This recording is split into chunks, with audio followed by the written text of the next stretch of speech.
Hey guys, it is Courtney Carson from Cosmic Clarity Astrology, and I am excited today to talk to you about the Taurus Full Moon happening on November 5th. And we're going to talk about the overview now, and then we'll get to all of the sun and rising signs, which you can find in the description box down below. Okay, so what is this new moon going, or this full moon going to bring? Well, let's break it down. First of all, let's talk about Taurus, which is where this full moon is happening. So Taurus is a fixed earth sign, and it carries the energy of stability, a desire for consistency, and a focus on the material realm.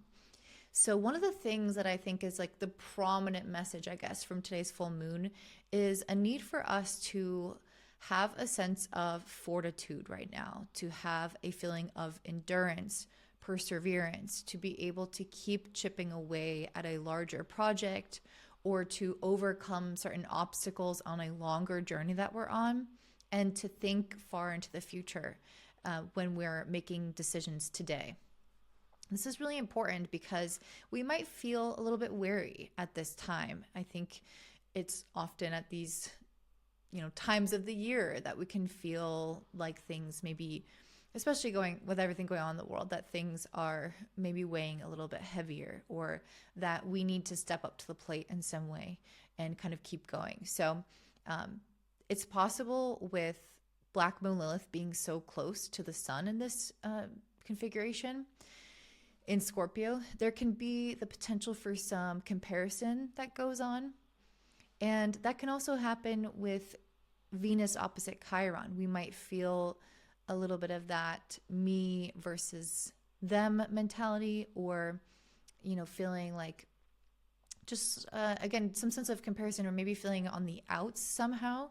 It's possible that we could be receiving some sort of criticism, or having some kind of analysis that we're doing over our own lives, and other people maybe offering their feedback, solicited or not, that can both be helpful or potentially detrimental depending on how we receive it and what people say. It could potentially instigate some level of doubt, or again, we could be overly critical of ourselves, or people could criticize us. So there's a need right now to, in some ways, kind of not insulate, but I guess because Venus is in Libra, so there is a need to still work together with others, still listen to people, and be open-minded. But with this moon in Taurus, I still think that we're meant to really be focusing on self-care and the things that help create a feeling of steadfastness on an internal level. Because again, I think that at this point, we need to endure something. We need to keep going with something. We need to overcome the hurdle with something. And other people might be offering their feedback, or we might be criticizing ourselves or comparing ourselves with others at this stage. And it's important for us to come back to our sense of center, and to be authentic with ourselves, honest with ourselves, and likely find solutions for the things that do arise. So in order to do that, we have to have a really strong mind. And that means that we're going to have some level of calm. And so this could look like making sure that you have a really balanced schedule, so that you are resting enough, playing enough, working enough, that you are eating well, or that you are practicing, your spiritual practices. It's going to look different for everybody, what works for you, but we're all going to need to make sure that we are really doing our best in terms of our routine and the way that we set up our day to equally support our mental and physical health at this time, so that we can keep going, so that we can maintain courage, so that we can pivot and reinvent depending on the feedback, or depending on the circumstances of what's going on. And also because we're about to enter Mercury retrograde. So we need to be able to kind of adapt at this time. We need to be agile. We need to know when to maybe push something forward, or when to pull back, and when to adapt if things are not going as expected. So all those things are going to be really, really necessary for us, especially again as Mercury goes retrograde, which is happening from the 10th to the end of the month. So basically the latter half of November, middle to latter half of November. So we're going to have to be able to, again, be quite open to analyzing ourselves and questioning things and adapting. And we need energy for that. We need to come from a place of good, mental and physical stability. And so in order to best approach this, again, we kind of have to lead with this sense of self-care. So I think that, again, we want to seek relationships with Venus and Taurus, but we equally want to make sure that we're having time to ourselves because of this opposition with Chiron and Aries and this moon being in Taurus. We want to make sure that we have enough space to relax, to decompress, to create an inner peace, and find the relationships that support that, not just the ones that challenge us to grow. So what else is going on? Again, I mentioned we're having Mercury slowing down in the sky. It's coming into a retrograde cycle on the 10th. So it's moving again quite slowly. When we have Mercury also conjunct Mars, which is a malefic, it's also in a sign that it doesn't like to be in. It's in the opposite of its home sign. So it's at home in Gemini, but it's currently in Sagittarius, and it's going quite slow.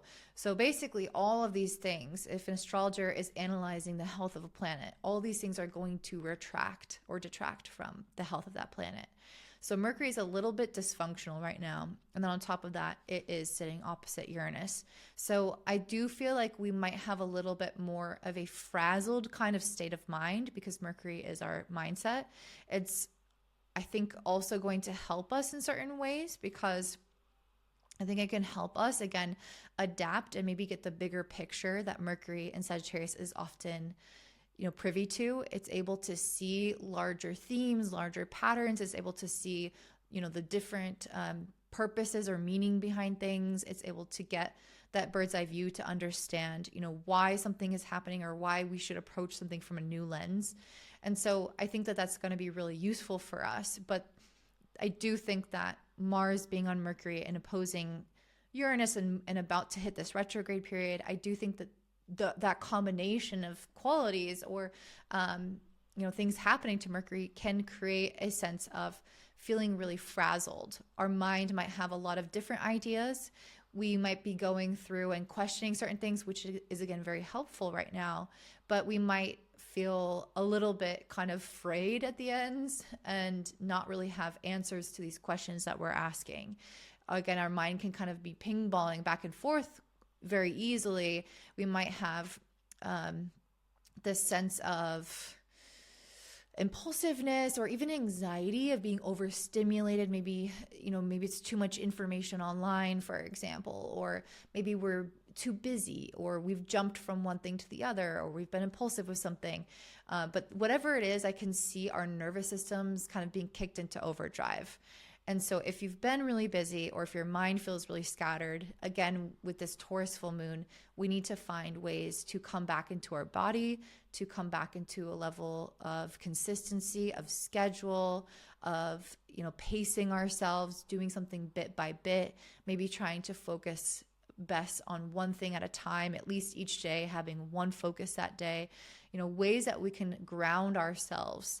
And I do like that Jupiter in Cancer is trining Saturn in Pisces, even though Saturn's retrograde and Neptune is there. So it kind of influences us a little bit differently. But I think that, if we've been feeling emotionally overwhelmed or moody, or even like if we're feeling like we want to withdraw, for example, I think that this Jupiter trine Saturn can help us. It can help us kind of take our power back in a way and make constructive changes, or, try to be almost like get a hold of those feelings or that nervousness, and channel it into something that is maybe more helpful, more productive, that helps us grow in confidence, or do certain activities almost or do certain activities. Or Jupiter can often be associated with believing certain things and investing in certain thought patterns that help us feel more optimistic. So instead of just falling into a pattern of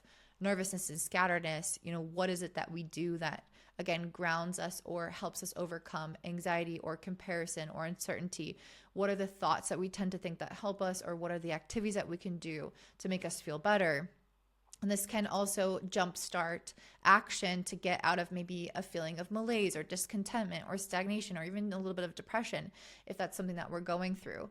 And one of the best ways to do this with these two planets and water signs is to look at our creativity. So what is it that inspires us? What is that makes us feel passionate? What is it that helps us channel some of the emotions that we're feeling, either too much of or a lack thereof, into something that is a helpful, healthy outlet, even if that is creative movement like dance, or if it's creative conversations with friends, or if it's some other, more typical kind of creative activity.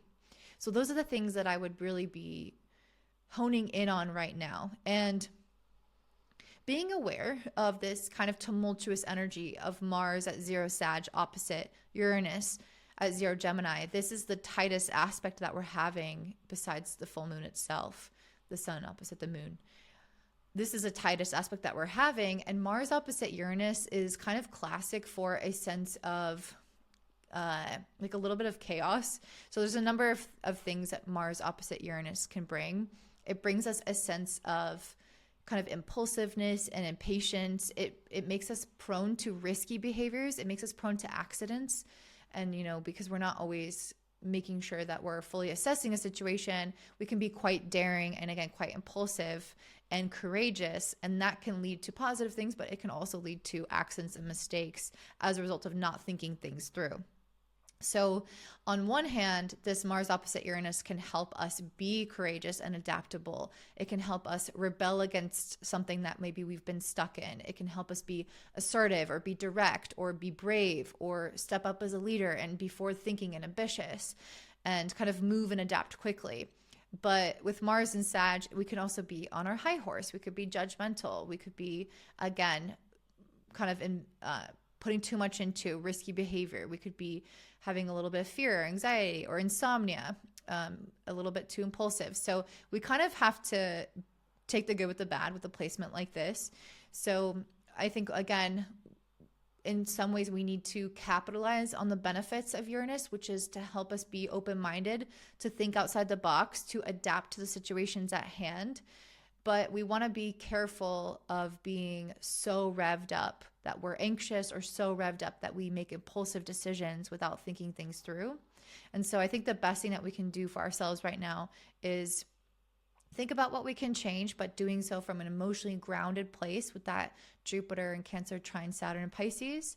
And with this Taurus full moon coming back to, again, maybe a routine, some kind of self-care, some level of consistency, trying to pace ourselves, kind of going one step at a time, not get ahead of ourselves, because that's really, really easy to do right now, where we want to rush to resolve a problem because we're anxious about it, where we want to rush to the finish line, where we want to rush to fix something that we feel insecure about. And it can lead to creating more issues than if we just emotionally tried to weather the storm and figure out solutions from a patient but open-minded place. For some of us, the goal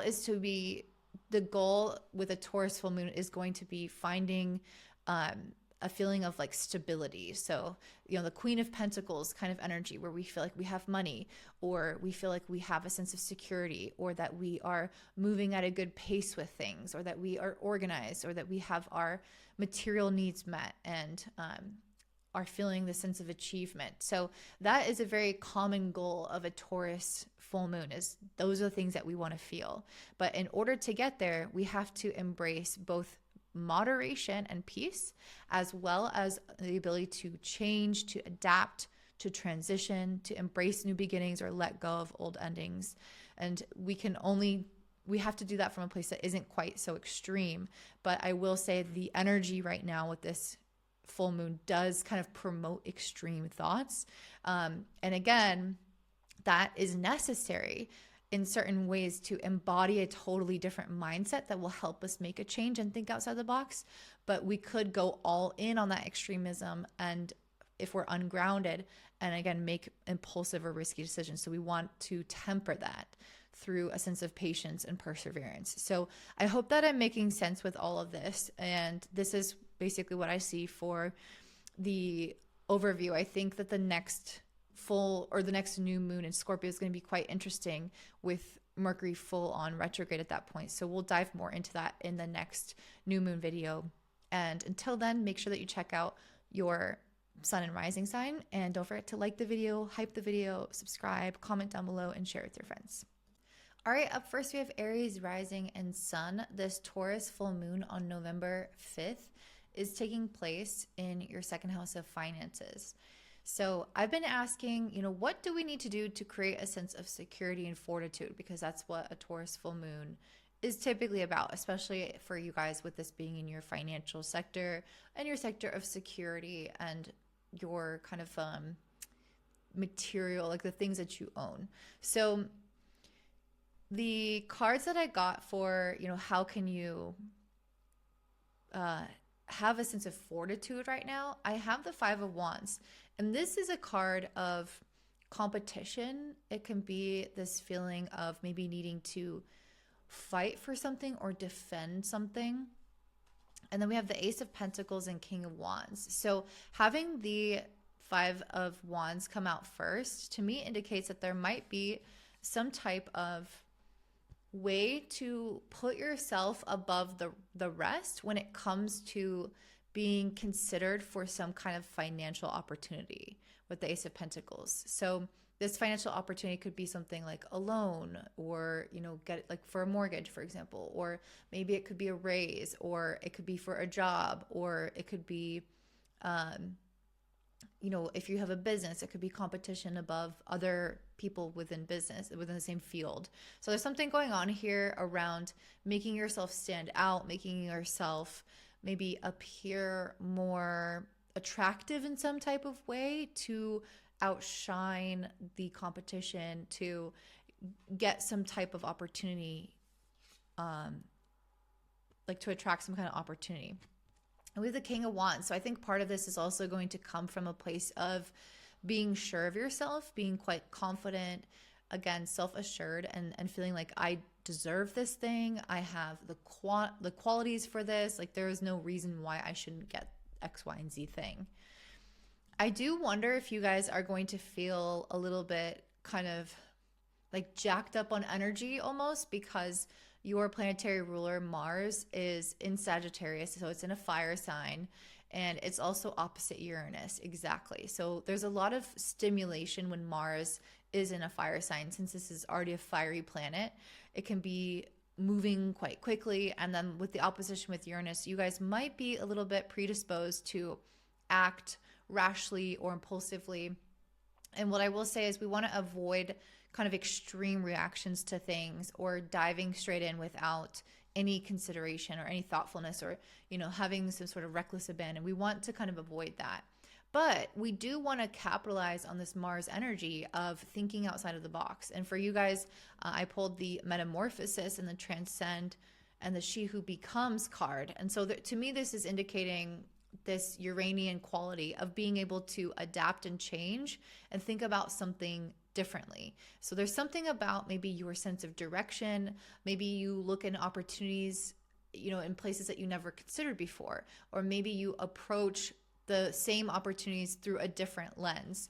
So for example, if you're trying to pitch yourself or pitch an idea or promote yourself in some type of way to get an opportunity, maybe you've always been packaging yourself or your brand or your whatever you're looking for in some specific light. And maybe if you change your approach slightly and maybe focus on some other attribute, or pull in other kind of resources or maybe other support of some sort into the fold, I feel like you could somehow stand out. So with the She Who Becomes, there's something that needs slight adjustment, in particular in how you present yourself.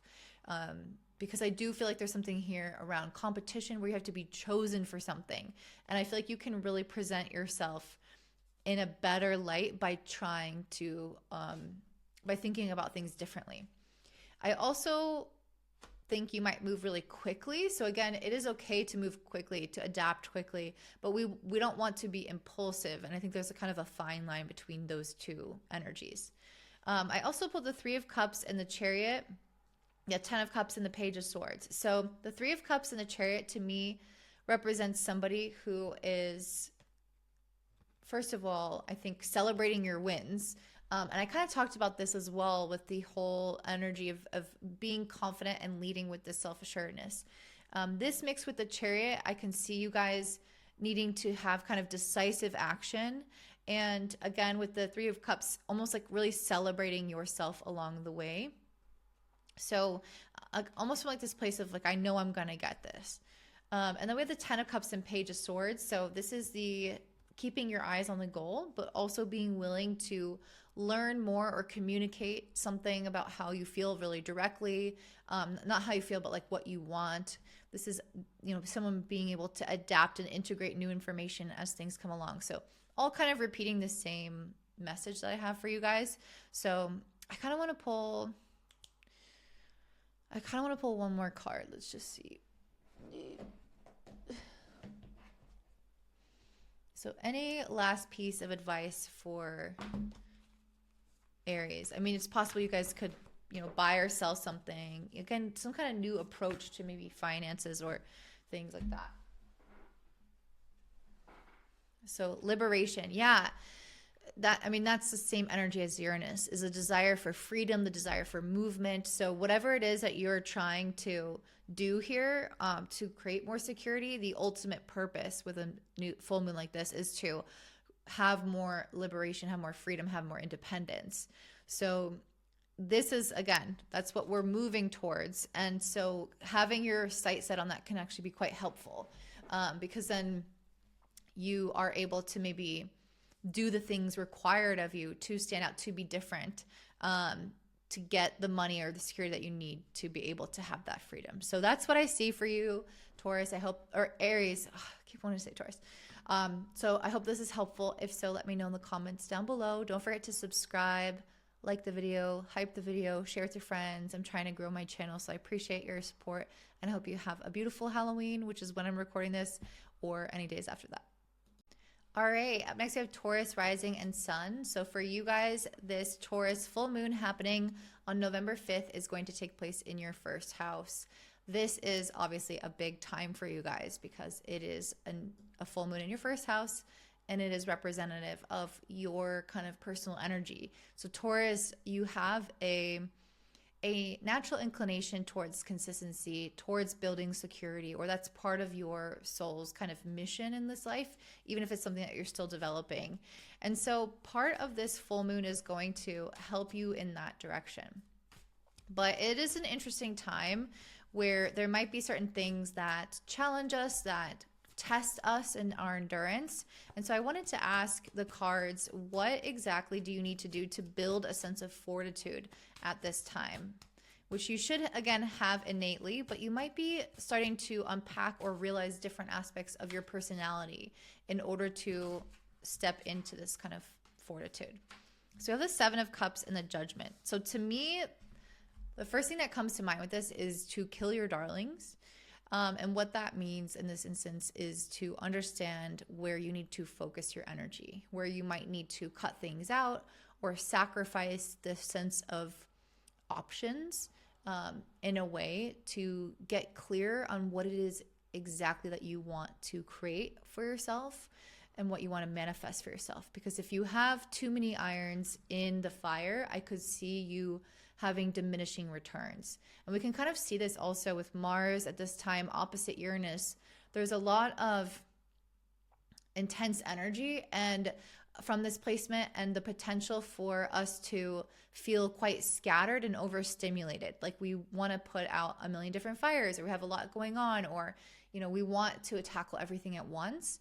And it can feel like we're spread really thin and, again, really overstimulated or even a little bit anxious. And this can also come, you know, in the territory of your finances, because this Mars-Uranus opposition is along your second and eighth house.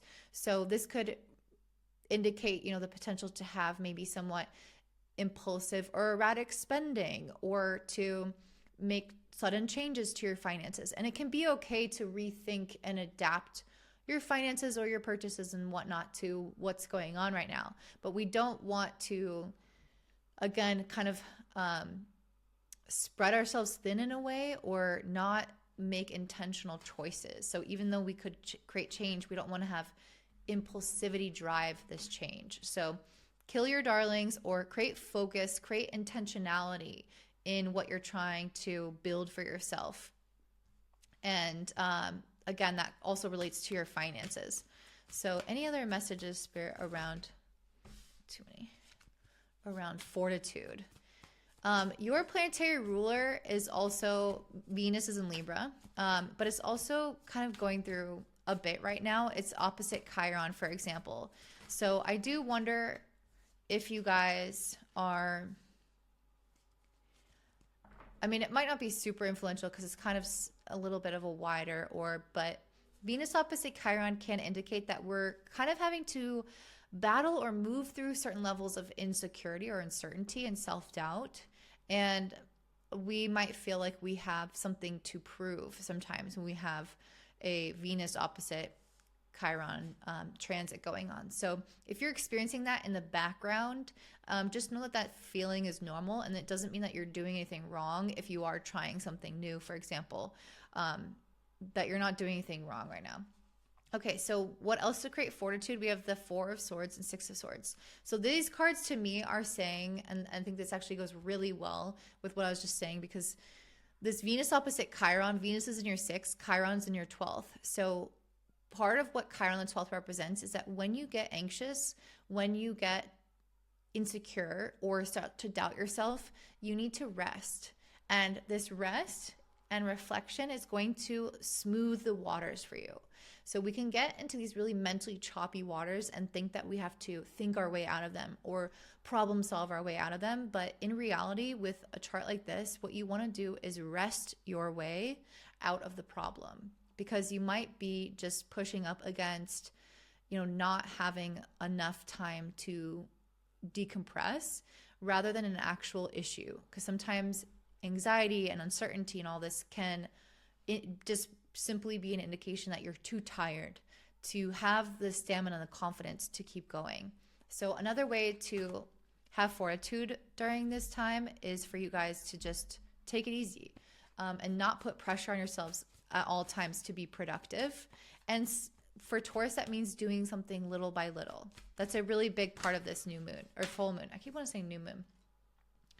And then we have the Knight of Wands in reverse. So yeah, if you're losing inspiration, let me see what other card comes after this. If you're losing like confidence or inspiration, or you're not acting kind of erratic, which is Mars opposite Uranus, like maybe you're taking some action some days and not the other days, then you're kind of, this is not the energy of Taurus. It's almost like not just waiting for inspiration to strike, to act, but almost having some type of schedule or routine or expectation of yourself that you're going to show up for this amount of time each day to work on something, or to, sacrifice for something in a way. Yeah, the Nine of Wands, like creating some level of endurance and persistence rather than acting from erratic sources of inspiration. I feel like it's almost about creating this level of reliability in the way that we show up to ourselves in our life. And this could be in any area. This could be in terms of self-care, in terms of exercise, in terms of, saving money or doing a budget. Like if you are trying to change something about your finances, for example, it's going to depend on what it is that you're focusing on and what your goal is. And again, we do want to kind of focus on maybe one specific goal this month and then make really consistent action on that each week, or each day, I should say. Well, I guess it'll depend on what it is. Okay, so any last advice, Spirit, for Taurus? Anything else that Taurus should know? Yeah, I guess just know if you feel like a little bit impulsive, that's kind of normal, but we want to try to hone that in. So we have independence. So I think part of what this full moon is really bringing out in us is a desire to do things on our own, especially with Mars opposite Uranus. But we do have Venus, your planetary ruler, in Libra. So you guys might actually feel like a little bit of a push and pull between a desire for collaboration and, being able to rely on people, and a desire to just do everything on your own and be independent.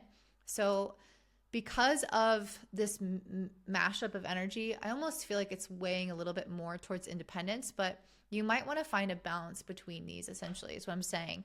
And maybe something else that you can do is explore your current feelings around creating something together with somebody else versus doing it on your own. Because I think that there is something to dig a little bit deeper in around there right now. Because again, Mars opposite Uranus can create this kind of rebelliousness of I know everything and I want to do it my way, and almost like a self-righteousness of no one else can quite do it like I do it or whatever. So if you have some of that, that's also quite normal right now too. So finding a balance between that and recognizing where others' feedback or working with others might be helpful is a good thing to do right now. So that's what I see for you, Taurus. If that resonates or is helpful with you, please let me know in the comments down below. Don't forget to give me a thumbs up and subscribe, hype the video, anything you can do to support my channel. I really appreciate, and I hope you guys have a beautiful day. Bye. All right, next we have Gemini rising and sun. So for you guys, this Taurus full moon is happening on November 5th and it's taking place in your 12th house. I will say sometimes when we have a full moon in our 12th, we really need to rest a little bit more, and we might need a little bit more time alone. And this isn't to say that like you can't socialize and that there aren't things that you need to accomplish, but there is just this general need to kind of withdraw a little bit. And that's not always something that you would say with Mercury, your planetary ruler, being in Sagittarius, a fire sign. Usually fire signs tend to be more social, more extroverted. But I guess I'm a little bit concerned about health with, Mercury in a sign it doesn't like to be in, Mercury opposite Uranus, Mercury conjunct Mars. There can be this feeling of maybe being a little bit overstimulated, overwhelmed, pulled in a lot of directions, and Mercury is about to go retrograde as well. So I guess what I'm saying with this video is, Gemini, if you're feeling tired at all and you want to stay in, or you want to pull back your energy and you want to focus on health and exercise and sleep, this is really encouraged, because it is possible to be a little bit more susceptible to getting sick or getting a cold right now. I'm not saying anything crazy, but just in general, the astrology is not supporting Mercury as much as it usually is. So focusing on healing, yeah, that's super interesting, because I'm asking, with this Taurus full moon, Taurus is a sign of stability and security. I'm wondering, how do you guys create fortitude? How do you create endurance and that sense of stability? And I got the star card. So first of all, I think that the star represents this healing energy. It represents you taking care of the body and restoring the body, but not just the body, the soul, the spirit, the mind. So if you need to take a rest, take a break from social media, take a break from people, or go outside and be in nature, there's something here around kind of disconnecting in some way from the daily grind and allowing yourself to have time and space to just take care of your soul and your emotions and your mind. That's what the star card represents. So how else can they create fortitude? And I don't know if we've mentioned this, but we do have Mars in the 7th opposite Uranus in the 1st. I do wonder how this is going to affect your relationships. There might be some erratic energy from people in your life. It's sometimes possible to get into like random arguments with people or have people act in erratic ways. So if people are kind of like being weird at this time, just know that that's not really about you per se. I mean, I guess it could be, but it's just in the stars is what I mean. So people might be acting a little bit strange, or you might feel strangely towards others, in the sense that, there's a instability that comes with Uranus where people can be quite mercurial. So they feel one way one day and one day the next, or you feel one way about something and one day the next when it relates to other people. So just keep that in mind. If things are a little bit up and down in that area, that's pretty normal, and you don't have to like focus on or worry about that happening. It's just what's going on right now. So I asked the cards and spirit, what else can you do to create a sense of fortitude in your life? I have the King of Wands, the World, the 10 of Wands, and the King of Swords. So the King of Wands and the World to me is completing some type of I don't know, like the World is a completion card, but it's also a it's a card of success and achievement. So there's something that you might, if you want to create fortitude in your life, maybe you could tie up loose ends, especially because we are coming up to Mercury retrograde in a few more days. So November 10th, well, basically like most of November is going to be Mercury retrograde. And so I think that one of the best things that you can do is try to finish a project or tie up loose ends, something that's been maybe nagging at you, something that you know that you have to accomplish in order to kind of close out something that's on your mind and to give you a sense of accomplishment and satisfaction. So if there is maybe a creative project or something around the house that you've been meaning to do, or even just something really practical of like, yeah, I was going to finish my taxes, or I don't know, whatever it is. I can see you guys at this time maybe wanting to finalize that, especially, I am going to say especially creative projects, just because Venus, the ruler of this full moon, is in your 5th house. So it doesn't have to be creative projects necessarily, but the 5th house often relates to that, or to children, or to your business if you have a kind of inspiring business for yourself, or like your dating and relationship life. If there's something in regards to that that you feel there is a loose end, I highly recommend finalizing that by the end of the month. And that's going to create a sense of fortitude and accomplishment for yourself, almost just by giving, like freeing up more energy, mental capacity. We also have 10 of Wands and King of Swords. So I think the other way to create fortitude for you guys right now is to have very clear boundaries. And this might be what that Mars opposite Uranus represents in that first 7th house axis. You know, with Uranus in your sign, Gemini, you are going through a period of a lot of independence, a lot of personal changes in your personality and your desires, and it's going to affect really every area of your life. And this is something that's going on for the long term, so it's not going to be constant, but there is a larger picture at play of a reinvention of Geminis. And in this process, you might have people sometimes test your, new independence, or test these changes, or test your boundaries to kind of like push on some of these things that you have been implementing in your life. And that might represent part of what this Mars opposite Uranus is. Like maybe somebody has an idea of what they think you should do and they try to impose that on you. Or maybe somebody, again, tries to push some kind of boundary that you've already set up and communicated by stepping over it. Sometimes Mars and Sagittarius can have a fault of that, where they cannot respect boundaries, or they can have maybe a sense of like righteousness, or like a certain intensity of belief that they think this is the way. And so people in your life might have that right now that you need to kind of say no to, set a boundary with, because, and you'll know what that is, or when that needs to be pushed back on, when you feel tired. And I think that's the clearest example. Do I feel exhausted by being around this person, or by this topic being brought up, or by their approach to something? Am I feeling energetically drained? And if that's the case, it's really important to communicate very clearly, decisively, but we just want to be careful to not be impulsive with our communication either. There's a way to go about that right now that might not be the easiest, with Mercury kind of being in deficit right now, but I think it's important to be honest with people about how we feel about something, or just set a clear boundary in whatever way you can. So that's what I'm seeing for you. I do want to pull one more card. Any last advice around the themes of this full moon for my Gemini risings and sun? Any last advice?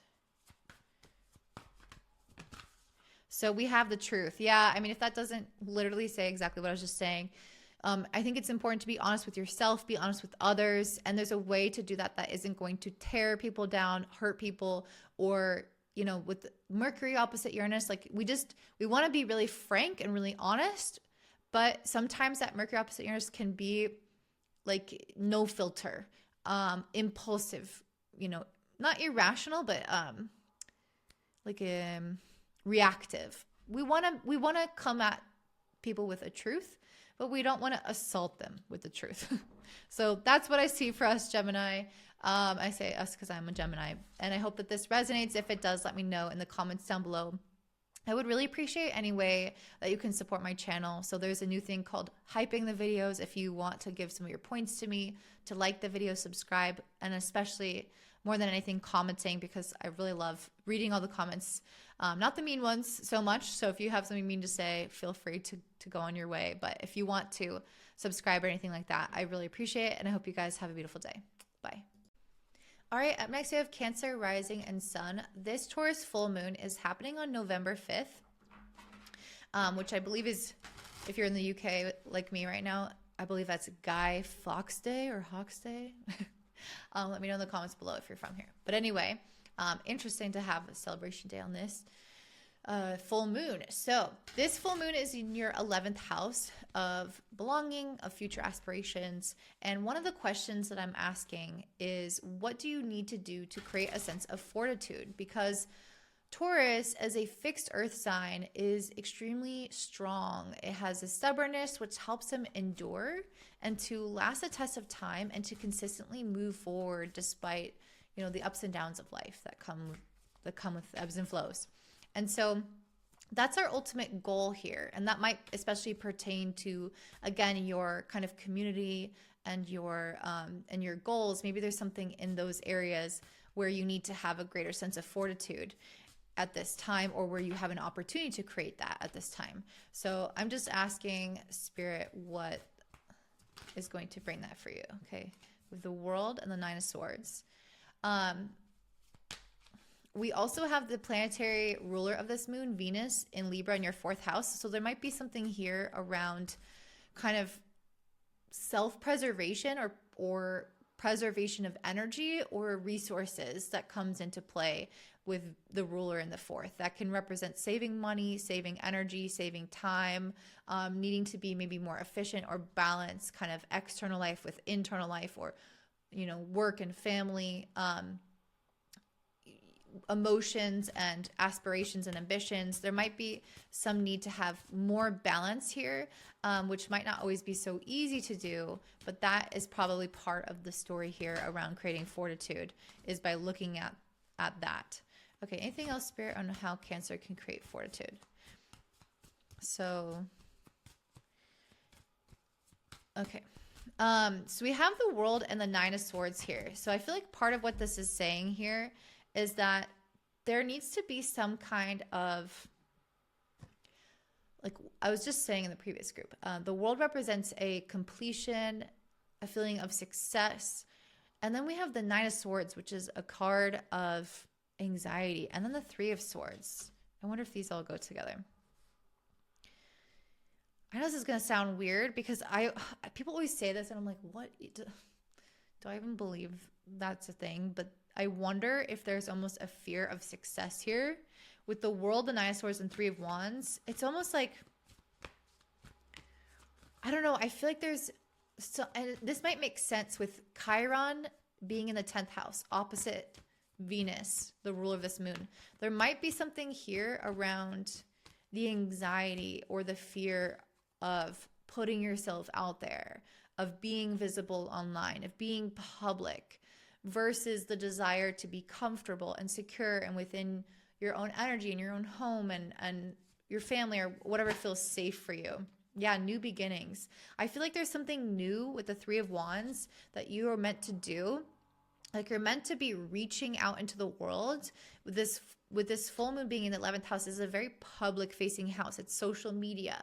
It's going out and putting yourself into groups of people. It's asking for your connections and your network to support you, to give you some kind of, you know, leg up in life. And so there might be this fear here around asking for that, around putting yourself out there, around being really visible, and the vulnerability that takes, and the risk that comes with of, you know, what if I'm not accepted in that social group? What if people don't like me online? What if there is some feeling of rejection? Or what if I am, you know, reaching a wide audience or becoming famous, and what comes with that? Why am I maybe fearful or have some trepidation around that?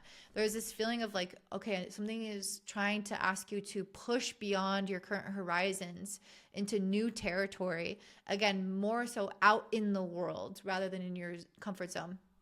And I think that it's going to help you create security to do that, maybe financial security, or maybe there is something here that is going to help you develop emotional fortitude. I don't know, whatever that is for you, but there's something here around that I think is intimidating you.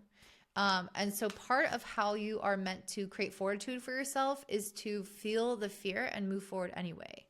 I definitely think this new beginning card is speaking to you guys, taking that chance on yourself.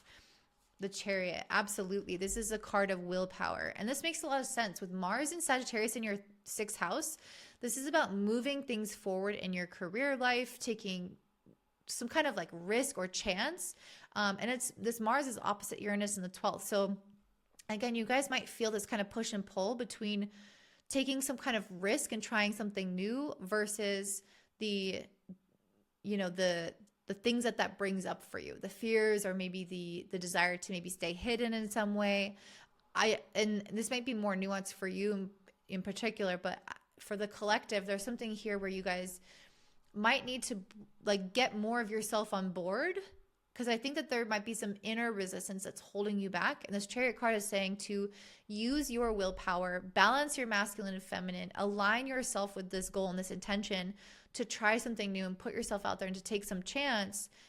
Because if you have part of you, like part of you is running forward, but the other part of you is pressing the brake, then you're going to make things a lot harder on yourself. You're going to cause a lot of unnecessary suffering. So almost getting down to the reason why on a nitty-gritty level you are feeling the desire to pull back, if you do feel that. Because sometimes we procrastinate, or we just are perfectionistic about our posts, or we overthink things, or we seek other people's approval or opinions, or we wait for the right time, which I guess is procrastination. But those are all signs and symptoms of a fear that's actually probably different, or it's taking on the guise of those things, basically. So we might have a fear of putting ourselves out there, a fear of rejection, a fear of success, or a fear of failure in public, but then, or trying something new or whatever. But then we don't actively think that. Instead, we're thinking, I'm procrastinating because I'm really busy, or I have a lot of things on my plate, so I got to do all these things at once. And it's like you're not able to move forward with something fully and commit to it fully because of one of those things. But it's actually, those are just kind of like the surface level symptoms. You know, your perfectionism, or your procrastination, or your scattering yourself too thin, or your non-committal energy is a symptom of an underlying fear of failure or success or visibility. Ace of Pentacles. I think that you guys would do quite well to just make a decision to invest in something. This could be like a financial investment of like, okay, I'm going to just buy that course and I'm going to invest the time and actually move forward with this thing. Or I think for a lot of you, it's more so going to be less about spending money and more so about building something. So, okay, I see this thing. I'm actually going to like start my domain name, and I'm going to start my business. I'm actually going to put myself out there in some way. So the Ace of Pentacles is like taking practical steps forward, moving in a specific direction, rather than just keep on waiting for something to happen for you. Okay. And then we have the Empress, the Three of Pentacles, and the Two Cups in reverse. Yeah. So the Empress is a card around really leaning into your sense of like community. And I think that that's the case also with the Three of Pentacles and this full moon being in the 11th. I think that you guys can rely more on your friends, on your connections. You could be asking for more help. But the Two of Cups in reverse, you might be, I think the Two of Cups in reverse, I feel like is kind of saying like you're waiting for, I don't know. I feel like this is a soulmate card. So it's almost like I'm not going to ask, how do I say this? So like, let's say you want the perfect opportunity, the perfect connection, the perfect relationship, and then you'll ask them for the help, or then you'll try to connect with them and put yourself out there. And it's like, what if you just took the things that came along the way with the Three of Pentacles, and saw the opportunities where they are, but even if they're not perfectly aligned, but those could be jumping off points that lead you to the next thing and the next thing and the next thing until eventually you found that perfect connection. So like, for example, if this is you wanting to make friends and you want to put yourself out there more, Instead of waiting for that person who feels exactly like your soulmate kind of friendship or whatever, and you're not going to be friends with anyone else in the meantime, what if you do go out and socialize and you do make these acquaintances and connections, and then you hang out with their friends and then their friends, and you go to these things and that event, and you put yourself out there in ways that are less committed maybe, but then eventually it will lead you to finding that really, really close friend that fully aligns with you, instead of expecting that from the beginning. You're going on a journey. This is a new beginning here, and it's going to take time to get to that end result. So there's something here around not expecting the perfect scenario up front, especially from people in your life, and instead trying to kind of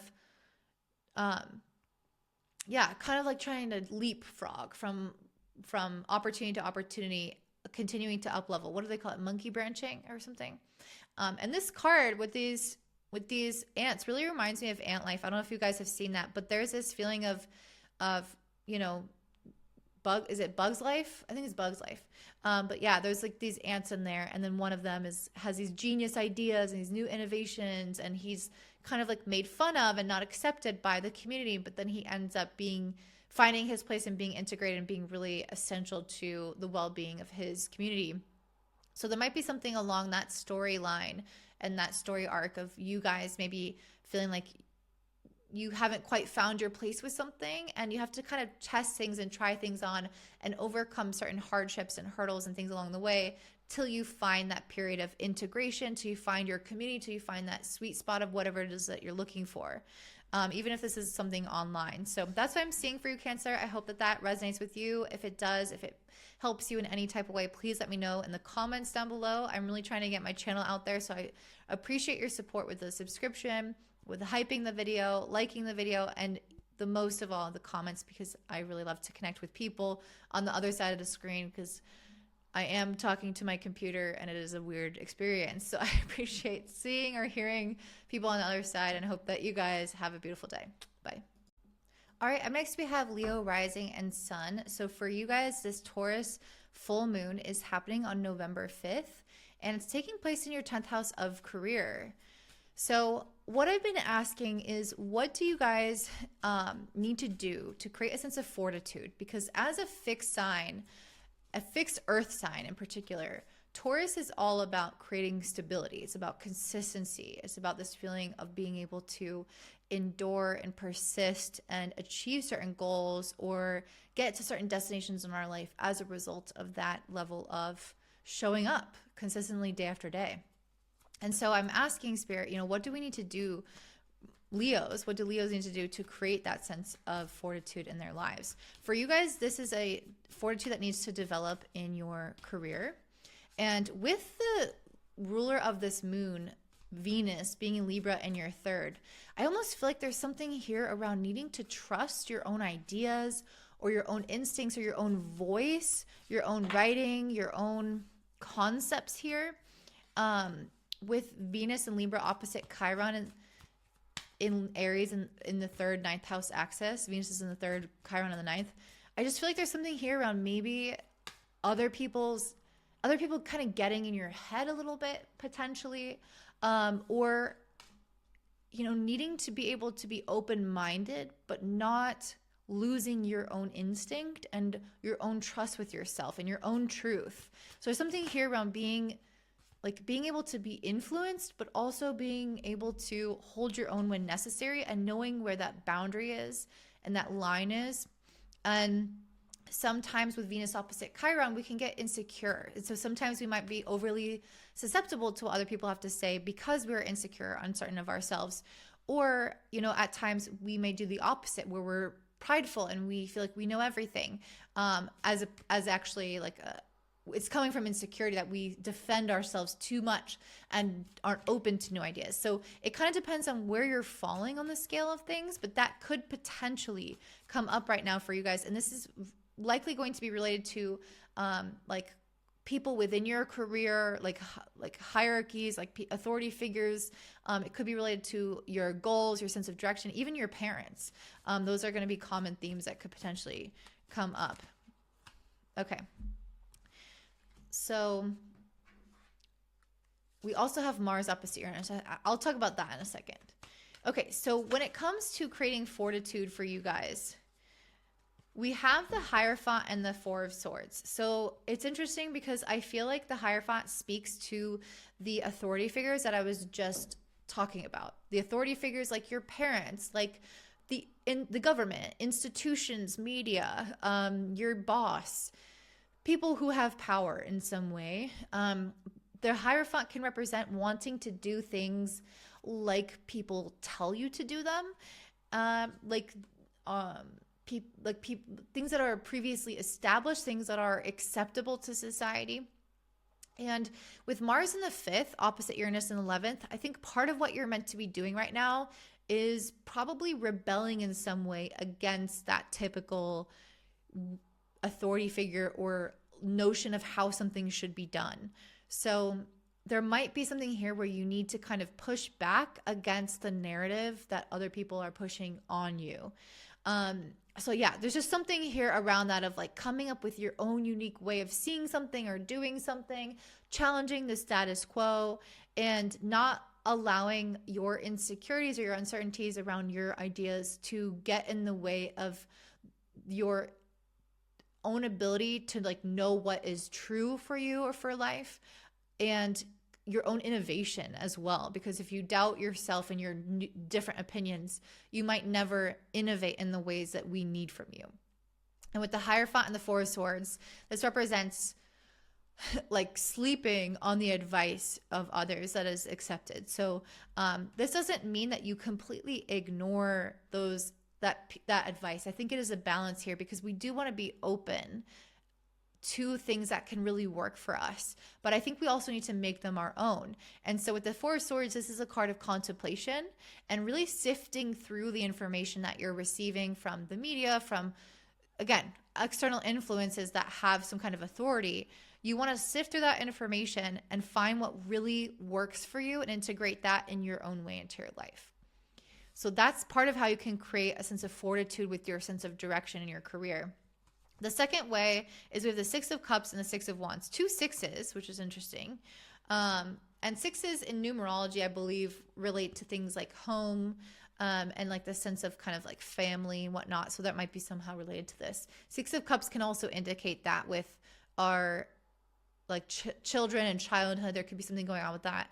And Mars in the 5th in Sagittarius really feels like that as well, is this feeling of childlike energy, things that we've always wanted. So yeah, I don't know. There might be something here around Mars and Sagittarius in the 5th, even opposite Uranus in the 11th, of showmanship or of kind of like doing things that always really interest you as a child, or having something in regards to like posting on social media, something here of like, I'm going to put myself out there for this thing that I like doing, and not shy away from my desire for visibility or my desire for success or my desire for recognition or whatever this is. I feel like you guys are meant to embrace that as a Leo rising. There's some kind of, Leo gets almost like an ego gratification of being admired, but that in some ways that can also become unhealthy if it somehow gets distorted. But I think it's also a huge part of the Leo path is to shine, because it's the sign that the sun likes to be in, and the sun literally shines in a way that everyone can see it except the people in Glasgow, because there's no sun here. But anyway, there's this energy here of needing to embrace that desire for prominence, eminence, success, visibility, recognition. That will help you in your career life by owning that in a bigger way. Then the last thing around what will help you have fortitude, we have the Eight of Swords in reverse and Ace of Pentacles upright. This is you deciding to go on some kind of journey here, and this means that you have to like release your anxiety about it. So the journey with the Ace of Pentacles usually represents that we're building something, or we are investing in something, or putting time and energy or money into something. We're committing to a path and a journey that is just starting. But the Eight of Swords used to be upright, which means that you've kind of hesitated around this. But now with the Eight of Swords in reverse, it's saying it's time to go all in and not let your thoughts and your anxiety get in the way. So this is your opportunity to commit to a new path for you guys, and not overthink it anymore.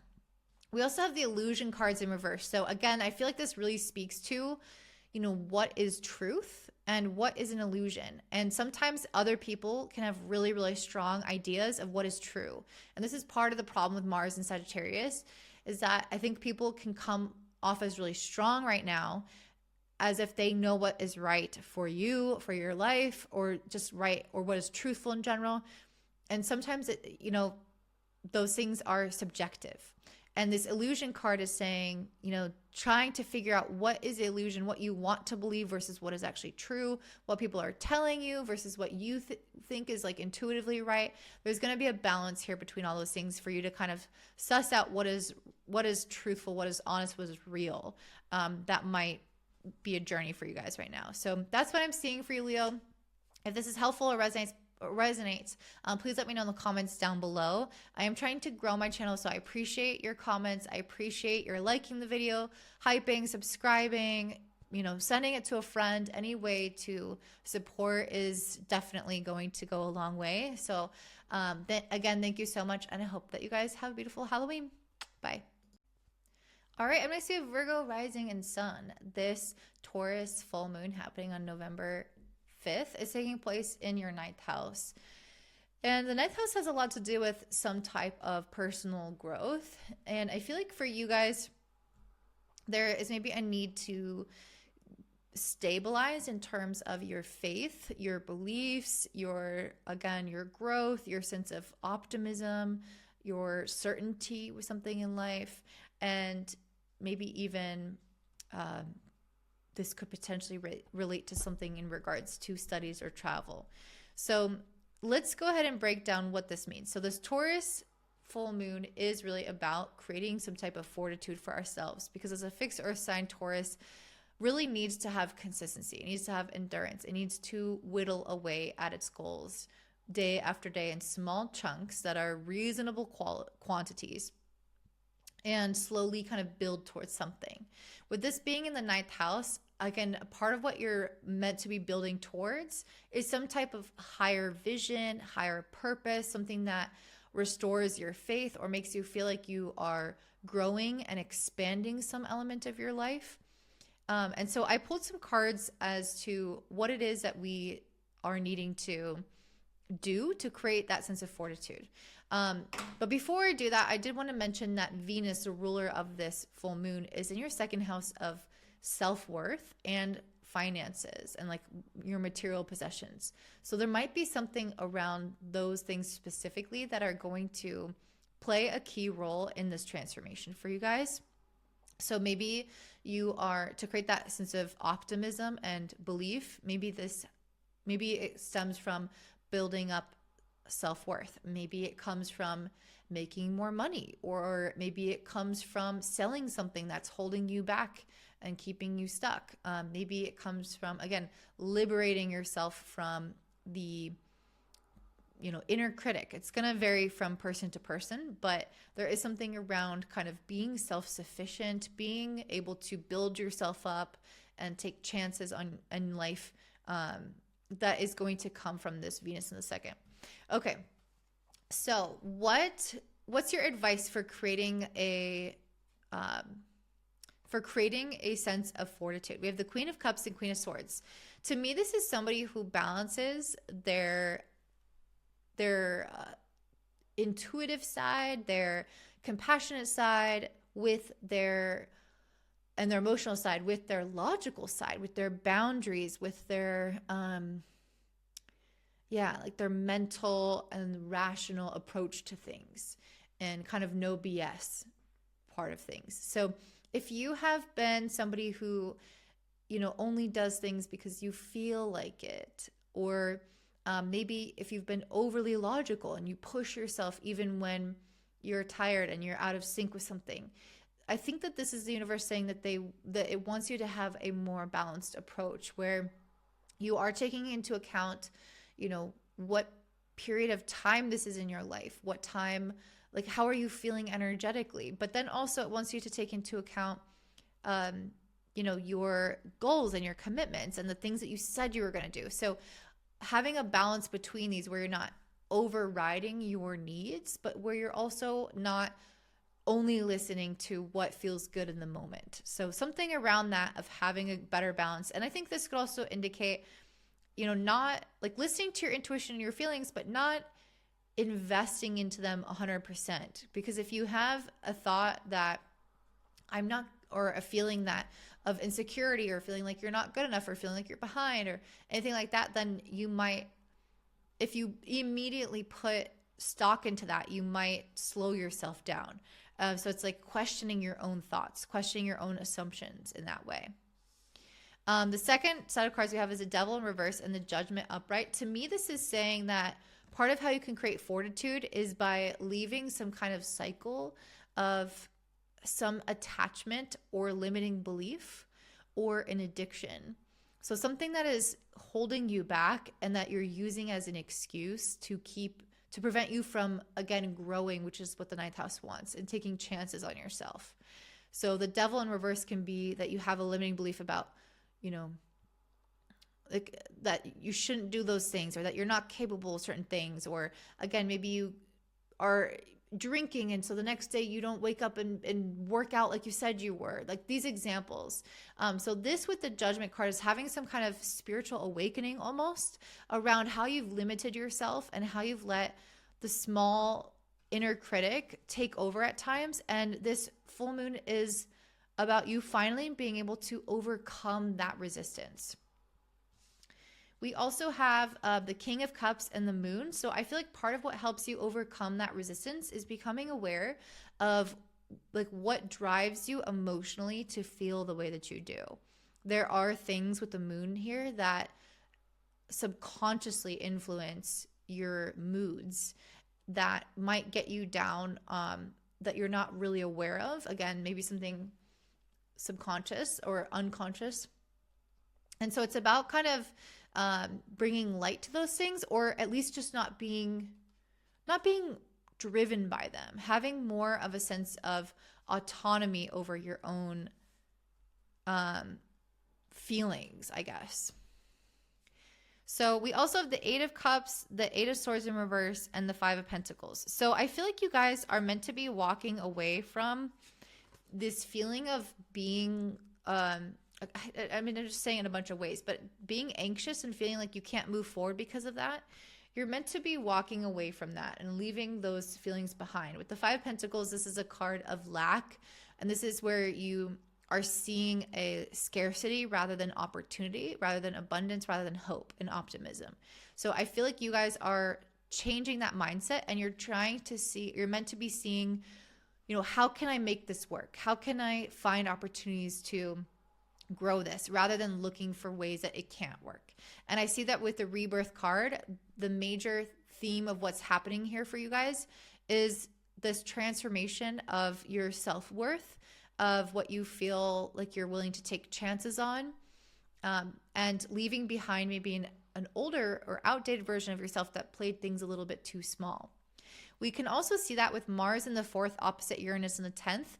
You guys might notice that there is a little bit of a disruptive energy in either the work or the home, or both, and how these influence each other.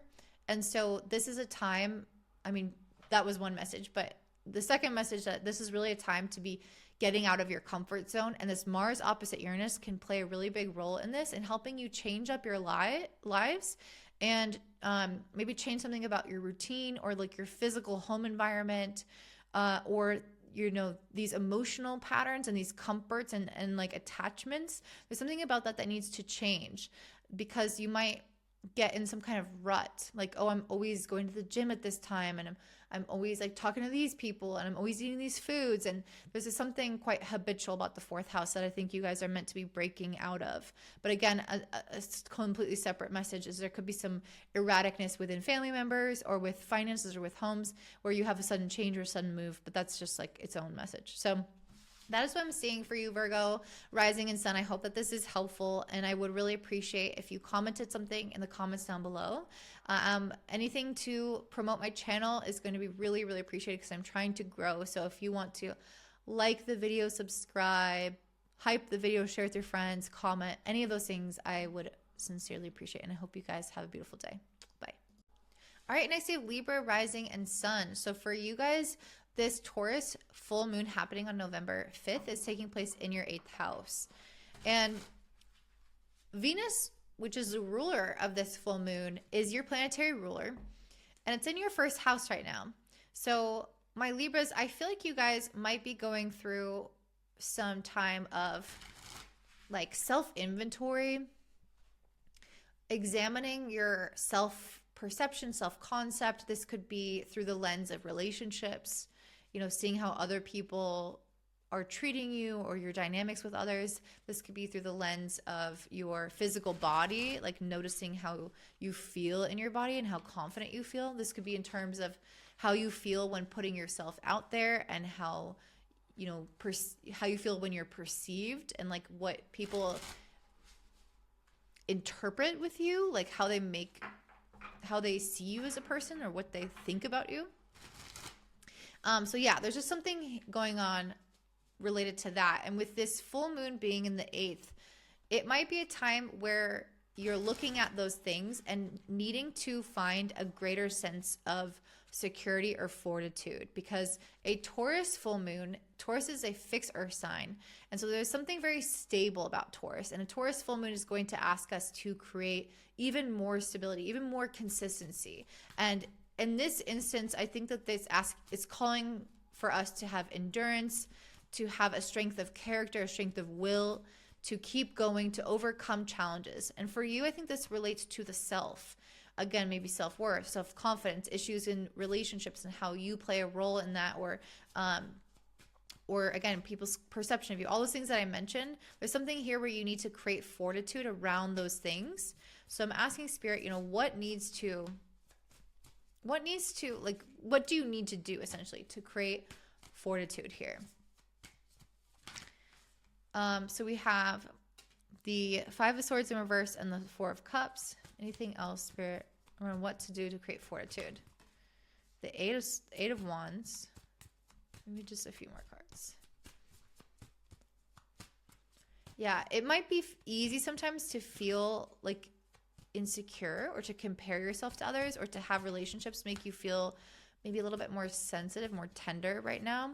And so it's almost like, how do we grow in our trust? How do we grow in our relationships? How do we grow in our sense of confidence and self-worth to feel like we're really showing up to our partnerships and our dynamics with others in really healthy and strong ways in which we're proud of? And again, that sense of fortitude of, even if we do go through bumps with people in our relationships, that we're not like catastrophizing that, or we're not, feeling like, oh, something needs, like this relationship isn't working because of this one thing. No, there's a fortitude of the relationship to be able to expand and contract and be dynamic and survive these changes in life. So, okay, I asked Spirit, what do you need to do to have fortitude? I have the 5 of Swords in reverse and the 4 of Cups. So the 5 of Swords can be a card related to stress, anxiety, and discord with people. It can be where you kind of have maybe different ideas of how something should go. And so with the 4 of Cups next to it, this is a card of apathy and disengagement.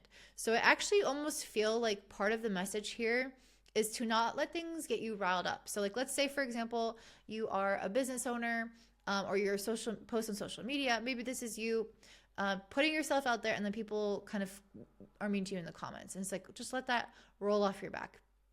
Maybe your partner is really stressed one day, and they get home from work after a really long day, and they're tired and they're whatever. And you just have to kind of let that roll off your back, because they might say something that they don't mean. So there's something here about like not engaging with the discord, not feeding into anxious thoughts, not feeding into divisive thoughts or things that make you, pit yourself against yourself or against others.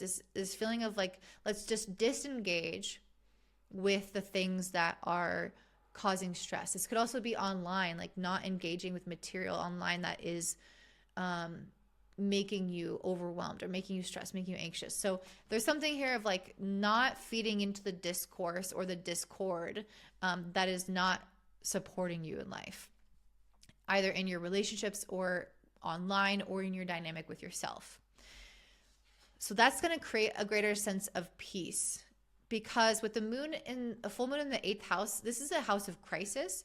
What we don't want is to feed into things with our nervous system, especially, that are not a crisis, but that we think are a crisis because of this energy. Like, we need to be able to distinguish what is and isn't a crisis. And sometimes when we have a full moon in this house, we might throw a bunch of things into that same category.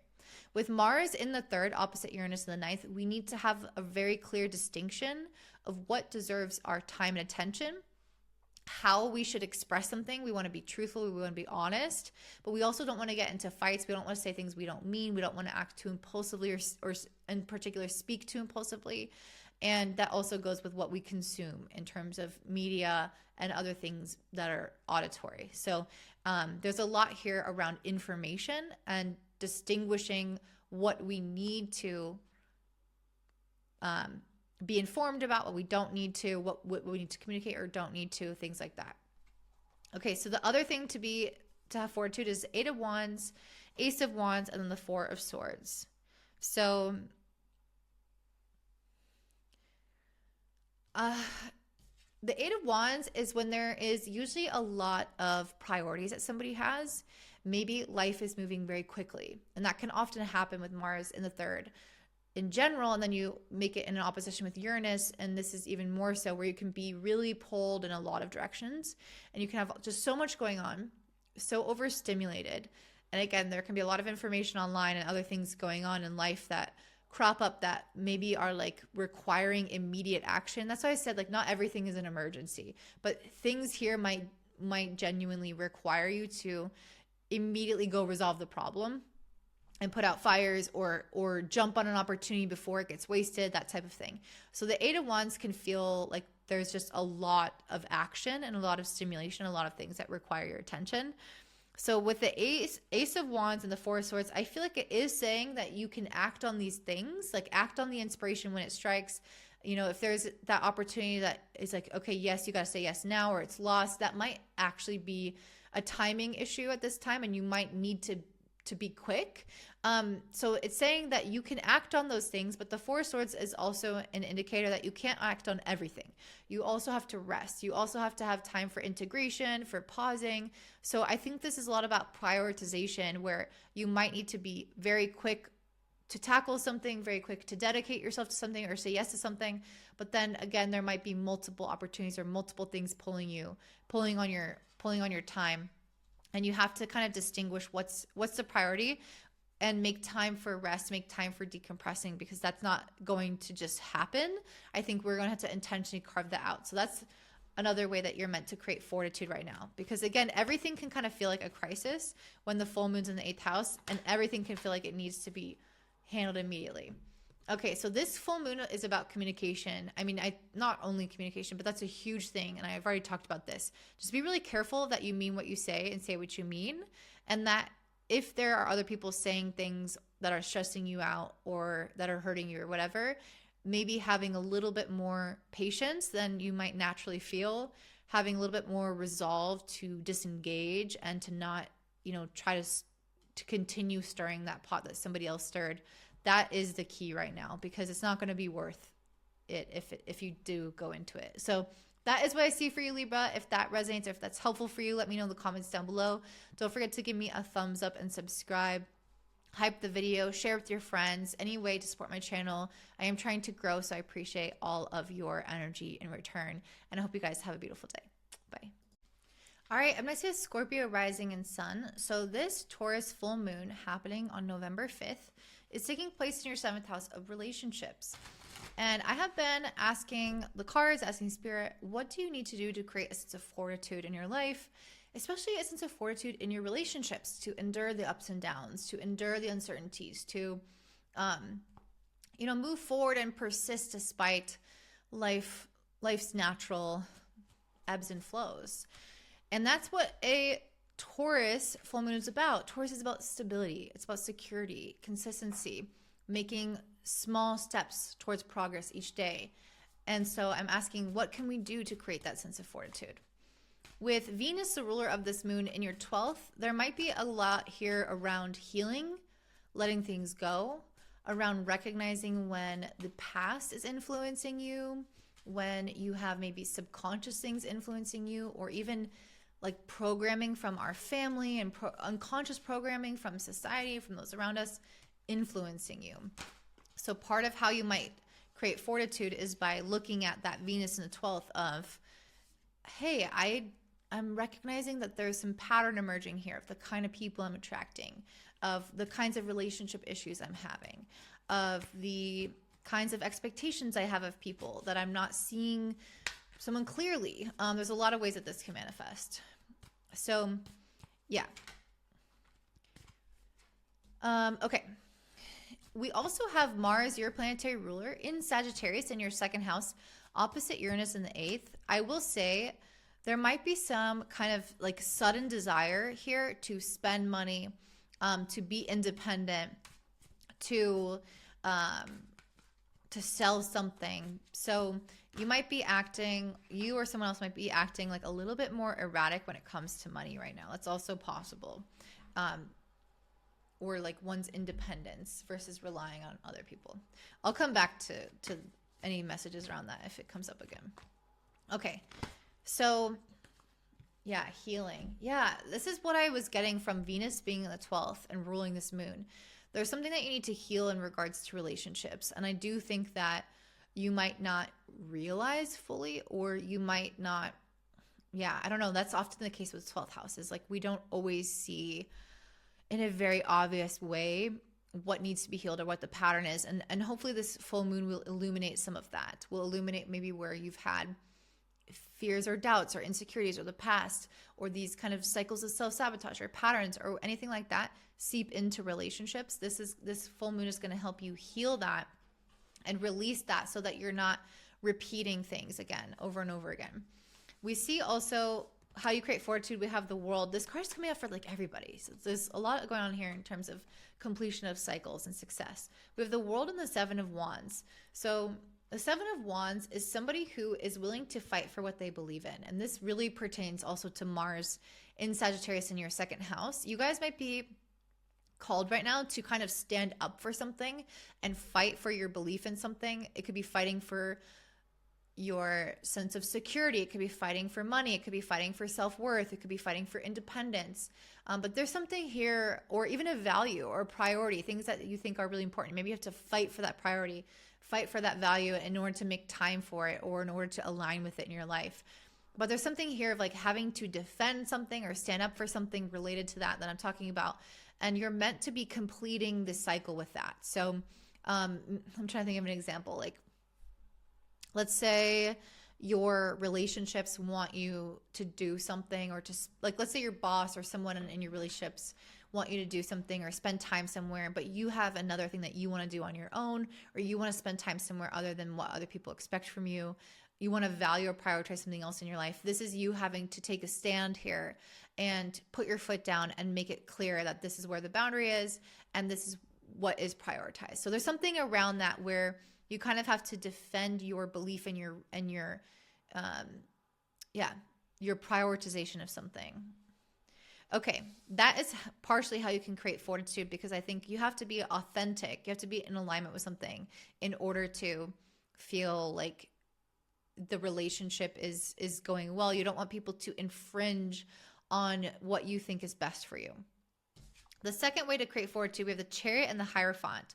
So this to me represents somebody who is moving forward quickly on things that are kind of like traditionally going to create some level of success, or like committing to something that is like traditionally accepted. So like moving forward with marriage, because like marriage is something that's like a traditional, legacy. I don't know, whatever you'd call that. Something that people do, right? And moving forward with that. The Hierophant can speak to like learning from others, having some kind of mentorship from others.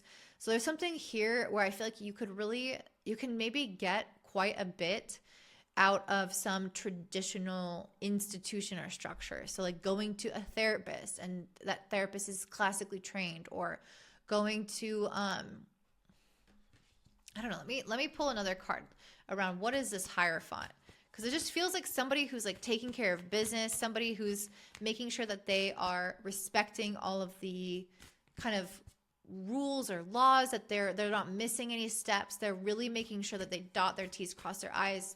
Like, and this could be because this full moon, the seventh can also often be related to the legal system.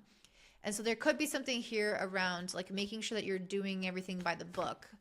Not kind of skipping any important steps when it comes to doing something legally correct. But there's something around that of like making sure that you're not missing any important steps. Like you're following by the rule, you're playing by the rules, you're doing something legally and officially. You are maybe, again, seeking counsel from the right people, that type of thing. The other way to gain fortitude or to maintain fortitude is Ace of Swords in reverse and Knight of Wands in reverse.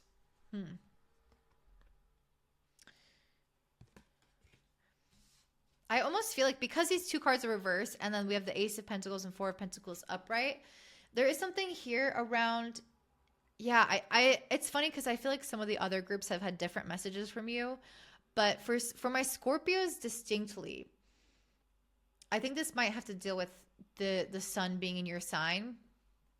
But there is something that I feel like you guys need to, like, part of what you need to not do is pursue this kind of like having lots of ideas and being inspired by lots of different things and like being all over the place. The Knight of Wands and the Ace of Swords in reverse can speak to somebody who is like following every kind of thought trail that they have, or is inspired by something, and so they just like jump onto that thing impulsively and then kind of sputter out. So there's something about this where to gain fortitude or maintain fortitude, we want to make sure that we don't commit to a lot of new paths, that we have a relative sort of like we're more conservative around what we commit to. With this being your 7th house, this could potentially speak to relationships. So instead of trying to have a ton of friends or make a ton of plans, what if we are more conservative in how many people we try to see, how many relationships we try to have, which is often a Scorpio thing anyway, where we aren't super social, but when we are social, we are feeling balance with ourself in our lives and our social life, where we feel like we are going deep with those people, where we're creating intimate relationships. So there's something here around preserving your energy, acting conservatively. I feel like that's one of the messages here. Because Mars in the 2nd opposite Uranus in the 8th, we can be a little impulsive. We can spend impulsively. We can act impulsively. We can not always prioritize the things that really are important. And so there's something about this where you guys need to kind of like hone in and almost reduce options to really make sure that you're doing things the right way, and that you are also keeping going with things and not giving up on them. And you can create security by not trying to buy too much or do too much. This could be about, I'm going to trying to find ways to save money. And it's not like a million different ways. Maybe it's just one specific way, but you do it really consistently for years. And you're able to save more, make more by doing that one little thing over and over and over again. So there's something about that here where it's like limit your options and be conservative almost with some of your efforts here. So that's what I'm seeing for you, Scorpio. I'm curious if that resonates or what that pertains to in your life. If you wouldn't mind, I'd appreciate you commenting down below anything about your experience. Don't forget to also support my channel by liking the video, subscribing, again, commenting, hyping the video, sharing with friends. Lots of options, and I hope to see you guys next week. Bye. All right, next we have Sagittarius rising and sun. So this Taurus full moon happening on November 5th is taking place in your 6th house of work, your health, and your daily routines. So one of the things that I'm asking is, what do we need to do right now to create a sense of fortitude? Because Taurus, as a fixed earth sign, is all about endurance, persistence, consistency, resiliency. Despite the ups and downs and the challenges of life. And if there is something that has thrown off your health, your sleep schedule, your work, or if you have felt a little bit like mentally or physically fatigued in some kind of way, then this is going to help you with that process. This is going to help you create a greater sense of maybe mental, emotional, physical endurance in your life to be able to be productive and consistent without losing steam or without feeling thrown off balance. The ruler of this moon, though, is in Libra. So we have Venus. It's in Libra on your 11th. So I think part of the answer to this is going to be around your relationships, your community, or your goals that play a role in how balanced you feel in your day-to-day life. So let's kind of come back to this, but I want to show you some of the cards that I pulled. So I asked, what do you need to do to create a sense of fortitude? And I got the radical acceptance card. So I really feel like there's something here around needing to own the truth of something. And this could very much relate to relationships. With Mars in the first opposite Uranus in the 7th, there could be a little bit of disruptive patterning or kind of things changing or people acting strangely in your relationships right now. And so this might relate to that. But there's something here that I feel like you need to radically accept. It could pertain to others. It doesn't have to.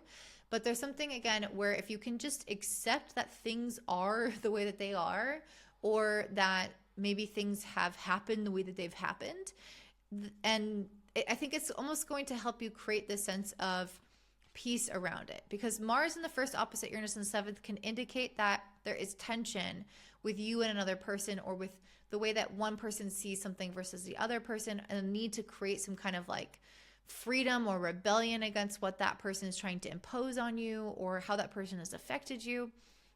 So anyway, it's almost like the greatest freedom is what we can give ourselves when we radically accept people and situations for who they are, rather than try to like force what we think should be on the situation at hand.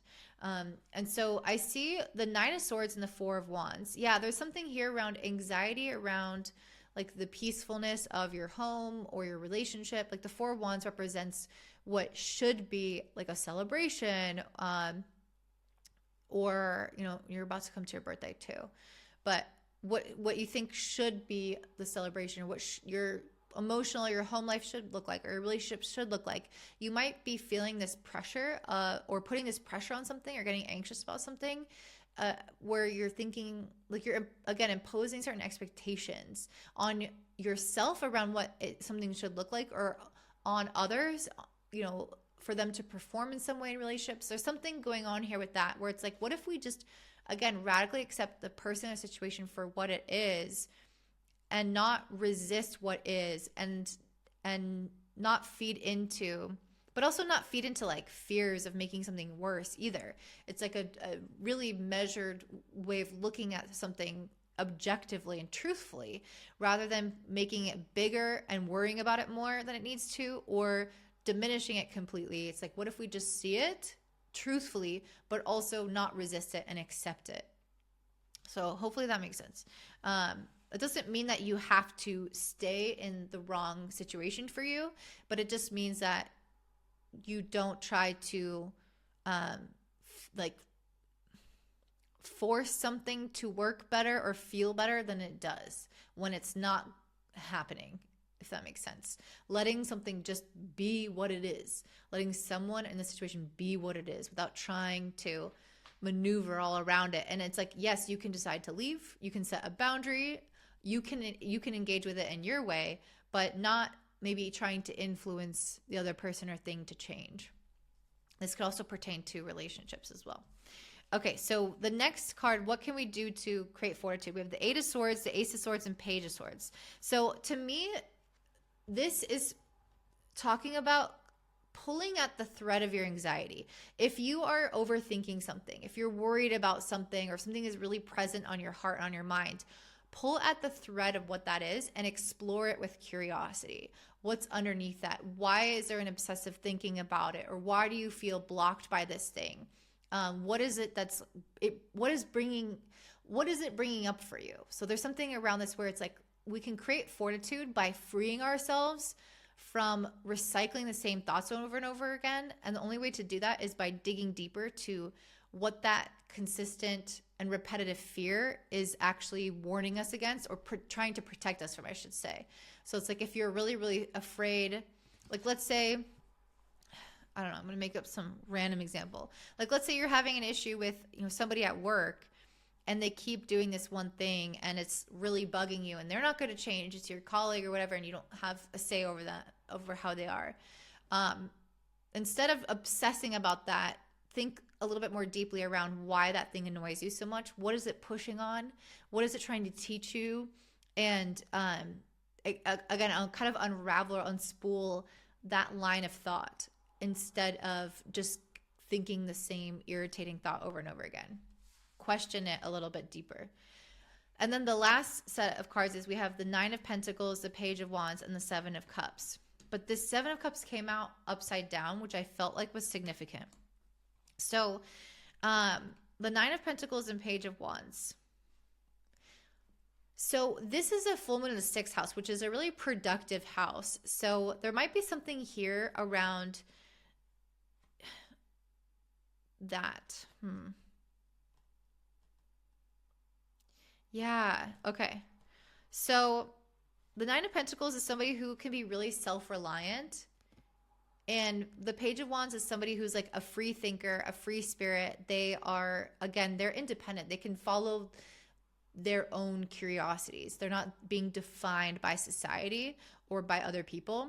And the Nine of Pentacles also is, they're like financially bankrolling themselves. And so they're able to do what they want, right? They can explore what they're excited about. So I feel like you guys are meant to be embracing this, like maybe trying new hobbies, or going out and like socializing, or maybe just doing things that are fulfilling for you as an individual that have really nothing to do with a partner, that are developing your sense of self, or that are filling your own cup back up, that aren't, again, reliant on other people or because of other people. Like if you're a parent, it's not because you're doing it for others.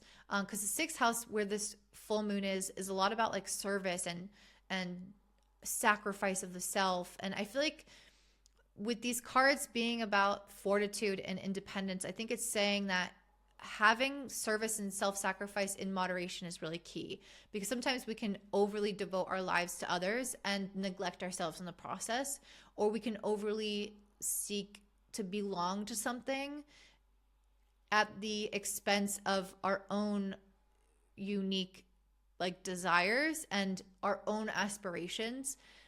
So we can become overly defined by roles that we play or by relationships that we're in.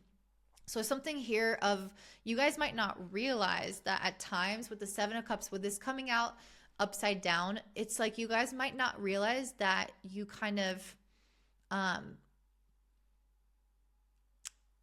don't know, almost like you're spreading out your energy to all these different things, and you might not realize that you're kind of giving yourself the crumbs, or that you're not allowing yourself enough time almost to explore what your particular interests are. There's something here around like giving back to yourself and balancing that out with what you give to others. That makes a lot of sense with the ruler of this moon, Venus in the 11th, opposite Chiron in the 5th. Because Venus in the 11th in Libra can be all about like what's best for the collective, for the group, for the family, for whoever this unit is, and then or your friends. And then Chiron the 5th is like, but what do I want?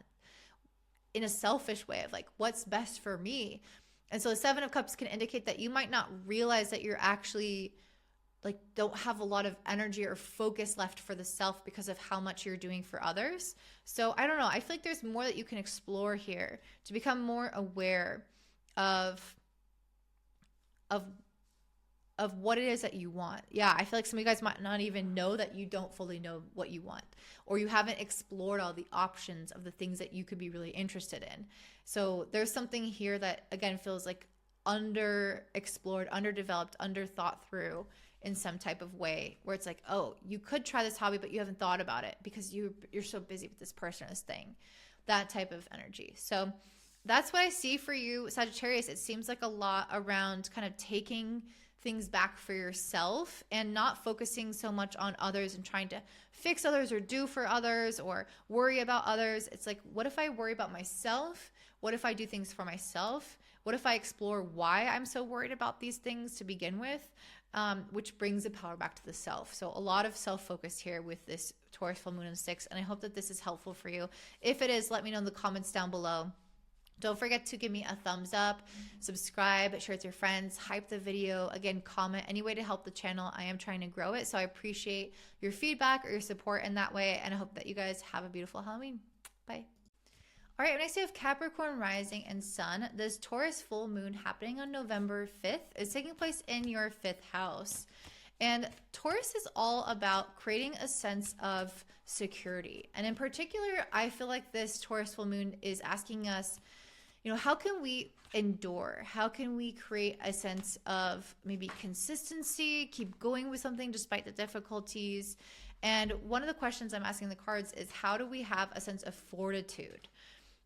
When things get tough or when we want to, grow past our existing limits, how do we have a sense of fortitude? So that is what I'm pulling the cards about today. And for you guys, this might pertain to your children. This might pertain to your creative projects or businesses. This could pertain to things that relate to dating, because those are all 5th house topics. But also with Venus, the ruler of this full moon in the 10th house, there is quite a bit going on here that ties in your relationship with authority figures or with your career. So let's see exactly what the cards say, because there's a few things going on. So what do my Capricorns need to do to maintain a sense of fortitude? So we have the card Fortune. That's super interesting. This is a Taurus full moon after all, and the 5th house is an auspicious and fortunate house when it comes to the fact that it trines the ascendant. As a Capricorn rising or a Capricorn sun, this moon on an elemental level is compatible. It's the same element, Taurus Earth, Capricorn Earth. So it makes this trine, the sign-based trine. So there might be an increase in fortune here for you guys. And maybe one of the things it's talking about is taking advantage of this fortunate opportunity, taking advantage of when you have good things coming your way, or like meeting a new person, or having an opportunity to make more money, or having something good happen to your kids. How do you relish in this? How do you take advantage of this? How do you capitalize on this? And with Venus in the 10th, this might even be something, again, related to career, maybe creative ideas that help your career, if you guys are currently working. So for the cards, we have the Magician and the Fool. I feel like this really also speaks to a lot of what I was just saying with this full moon and asking, what do you need to do to increase your fortitude? We have, again, Magician and the Fool. This speaks to you guys being in a mode of manifestation and taking advantage of an opportunity that allows you to utilize your innate talents, your innate gifts, your skills and your wisdom that you've already built up over time. How can you, again, capitalize on that? Take advantage of that in some kind of way. There's an essence that you have, or there's something that is special about you that you are meant to be either shining out in the world. That's something that is meant to be visible, or you're meant to be received. Like that skill or that talent is meant to be received in some way. And so you are going to be asked to, with the Fool card, you're going to be asked, do you want to take a chance on something? Do you want to leap forward on something? Do you want to try something new that utilizes this previous set of skills, even if it's in a new direction? So like, let's say you have always been really good at math. Maybe then you have an opportunity to teach, but you've never taught before, but you can use your math skills to teach math. I don't know. It's a stupid example, but I think you guys understand what I mean, that you've already developed these innate talents and skills. They are innate, but they're also developed. And so how do we put them to the test now? What new opportunities coming your way? And the Fortune cards indicates that there is a new opportunity that's exciting for you. We have the 3 of Cups and 8 of Swords. To me, this is indicating that you guys might be a couple of things. You might be camera shy. With Venus opposite Chiron, Venus on the 10th opposite Chiron on the 4th, there can be some insecurity here of it's maybe your time to shine. Maybe it's your time to put yourself out there, but you can also kind of undercut yourself or downplay yourself and your self-confidence, especially when Mars is moving through your 12th like it is now. You might not realize that you are kind of that you have some fears around like really putting yourself out there or being visible in some way. And that could come up now, like, oh, I'm scared to celebrate myself. I'm scared to be overly confident. I'm scared to be overly self-assured and overly public. That's a potential of this. The Eight of Swords and the Three of Cups can also indicate that socially, relationally, you might also hold yourself back of maybe I'm a little anxious that people are going to reject me, or I like these people and I want to go socialize, but I'm not sure, and I'm questioning it, I'm doubting it. And that could also be the fact that this is a full moon in the social houses of the 5th and 11th house. So there's something here around like your anxiety around relationships, or your anxiety around your own visibility, or like even your visibility in relationships where you kind of take up space in your relationships and your friendships. So there's something here where I feel like you might be a little bit anxious. And so part of how you can increase your fortitude is by releasing some of that anxiety. Obviously, it's easier said than done. Let me pull like any kind of card for like how to do that, I guess. Because that can also happen, again, with this Mars in the 12th, opposite Uranus in the 6th. We can kind of feel like maybe we're out of place, or we're doing something that makes us feel out of place or uncertain of ourselves. We might at times, just feel like we might question ourselves a bit more than we need to. So we have the Strength and the Five of Cups. So I feel like this is just saying to have courage, and that there may be times in this journey with the Five of Cups where you do get disappointed, or where something does affect you, or maybe you do feel left out at times. And those things can happen, especially again with Mars in 12th opposite Uranus in 6th. You might feel like an outlier. You might feel rejected or somehow different from people. But this isn't a reason to not pursue these new avenues, to not go out and make friends, to not put yourself out there or take chances emotionally. This is saying to do it anyway, and to be courageous and be strong, and to have fortitude by like moving forward despite the anxiety, despite the worry, or despite the disappointments at times. So it's saying just keep doing it, feel the fear and do it anyway. And the last set of cards we have is the Nine of Pentacles and the Page of Wands. So to me, this is somebody, I mean, it's weird because the last group had this too. But to me, this is somebody who is willing to invest their time and energy to the creative projects or the things that really bring them joy, like their hobbies or the things that really interest them. She who surrenders, chains, bondage, and release. I feel like this is you not trying to fit a mold, not trying to fit an expectation of society, not trying to measure yourself up by certain standards of society, but to really embrace the things that you want to achieve or the things that you want to experience. Maybe you're interested in hobbies and doing things a certain way in your life, or relationships that are different, things that make you fringe, things that make you an outlier again. And it's like fully embrace the things that make you weird. Do those weird hobbies, or do those things that you think are fun, or express yourself in these unique ways. Be an independent, free thinker. And again, not try to chain yourself to the judgments of others, of society, of expectations of, who we should be. So that's what I'm seeing for you, is like really embracing more of your authentic self, embracing what makes you special, what makes you unique, what you're good at, going into that field or whatever that interest is, pursuing whatever that thing is more, putting yourself out there, even if you get rejected at times, even if you feel weird at times, not feeding into the anxiety about it, but recognizing that that's kind of part of the process. Sometimes we have failures. Sometimes we have failed relationships. Sometimes we have things that don't go right. But the overall message here is that you are in a period of fortune, and the ultimate outcome is going to be things that increase abundance or fortune, or, fortune is true sense is happiness, well-being. And so that's what I see for you guys, and maybe even financially as well. But you have to, kind of embrace the ebbs and flows. So that's what I'm seeing for you, Capricorn. If this resonates, let me know in the comments down below. I am trying to grow my channel, so I really, really appreciate your comments. I also appreciate if you subscribe if you're not, or if you hype the video, or if you like the video. Anything like that is going to go a long way. And again, I really, really appreciate that, and I hope you guys have a beautiful day. Bye. All right, I'm going to have Aquarius rising and sun. So For you guys on November 5th, we have a full moon in Taurus in your 4th house, which can show some kind of development within your family, your children, your finances, your sense of security, and also how that compares to like your work, I guess. So Taurus is a fixed earth sign. You are also a fixed sign, Aquarius. And when we have a fixed sign, we want to have some level of consistency. Fixed signs like to maintain things, especially Taurus as an earth sign.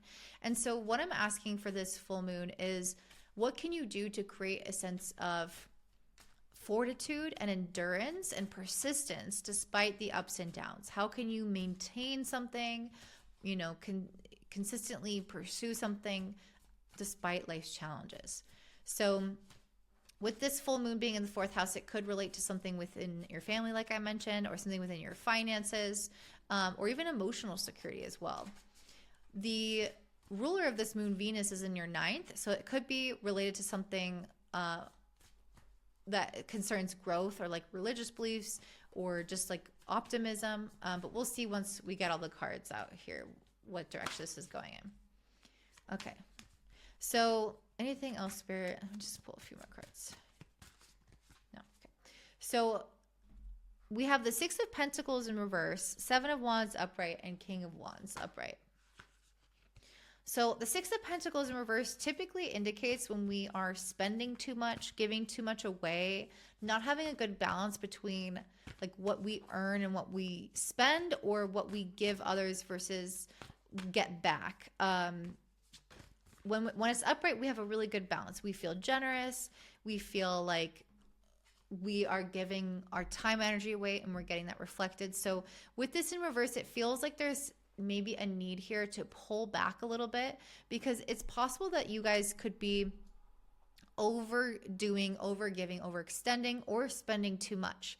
With a full moon in the 4th, there's usually a desire, especially in Taurus, to maybe be a bit conservative, to save a bit more, to reflect more on if you've been putting out too much energy or been putting out too much money for certain things in your life, or even into relationships and whatnot. We have the 7 of Wands as well, and this is interesting because this is a card that can indicate having to defend your position, your belief about something, your right to something. And we do have Mars and Sag in your 11th, opposite Uranus in the 5th. So I almost feel like I do wonder socially here, online, friends, it could be any kind of relationship like with other people. But I wonder if you feel almost like you have to defend something, like defend your belief about something, your right to do something, your independence with something. Yeah, and I see you with the 6 of Pentacles in reverse, like, oh, I'm giving out a lot. I care so much. I'm doing so much for other people. And then we have the 7 of Wands of almost like people maybe encroaching on your boundaries, taking advantage of your kindness, something along those lines where you might just need to pull back a little bit, like disengage a little bit, not feel like you have to defend yourself, and instead with this King of Wands, having the confidence, feeling like I said what I said, I think what I think. There's no need for me to have to fight back or have to make you understand me or make you see it from my side, or even try to fight for things to be equal. It's like, instead of trying to force and influence the other person, what if I just hold my ground? I hold my boundary. I make it very clear what I want and what I deserve and what my intentions are. And you align with that or you don't. And so if you don't, I can pull my energy back. I can disengage instead of feeling like I get upset by it. Because King of Wands can sometimes get angry. Mars opposite Uranus can get angry, can get impulsive. We can have kind of weird reactions from people or from ourselves. Just a reactive, impulsive type of time, a little bit impatient. We don't want that. We don't want to feed that narrative. So instead, if something feels imbalanced, or if you feel like you have to defend something, with people in your life, or if you feel like people aren't really, just like showing up and understanding you in the way that you would like, you can just pull back and put that energy into yourself, because it's coming with the King of Wands from a place of confidence and leadership. So if you don't get me, I don't need you. I don't need to prove myself to you. I don't need you to accept me. I don't need you to understand me. I am confident in myself. I am the leader, and other people will be attracted to me and my energy. And I will go and create my own little group or my own little thing of people that understand and get this, instead of me trying to fit in to where other people don't really get what I'm doing. That's what I see for this. And I think that this, it's almost like this creating that sense of security for yourself and fortitude, I think is going to come a lot from preservation of emotional energy. And that means not giving a fuck. Like, I'm not going to give you these few fucks that I have to try to like agree with me or approve of me, because I need that sense of peace for myself. And I need to dedicate that emotional engagement with something that really merits that attention. And with Venus in the 9th house, I feel like it's really prioritizing a sense of truth and purpose and higher wisdom when it comes to relationships. So not getting swept up in dialogues, not getting swept up in opinions or insecurities or thoughts that are not true, and pettiness and gossip and drama. It's like, no, I'm going to stay in my pride, in my essence, in my leadership. I'm going to have clear boundaries. I'm going to know what I want, and I'm not going to grovel for things. I'm not going to defend things. And I'm going to recognize when I'm giving out too much energy. I'm going to pull it back. Just a very like calm and confident sense of self. That's what I'm seeing for you, Aquarius. And that's what I think that you're meant to have. With the Lovers up next and then the Stillness, I really feel like you're going to get more of this compatibility with people, more of this like really nice balance with relationships when you come from a place of stillness, when you're not trying to act. Like, and what I mean by that is you're not trying to, again, pursue people or convince people. I see you being the leader that attracts. I see you being the person who, again, has a very strong sense of self that is able to mobilize people to you.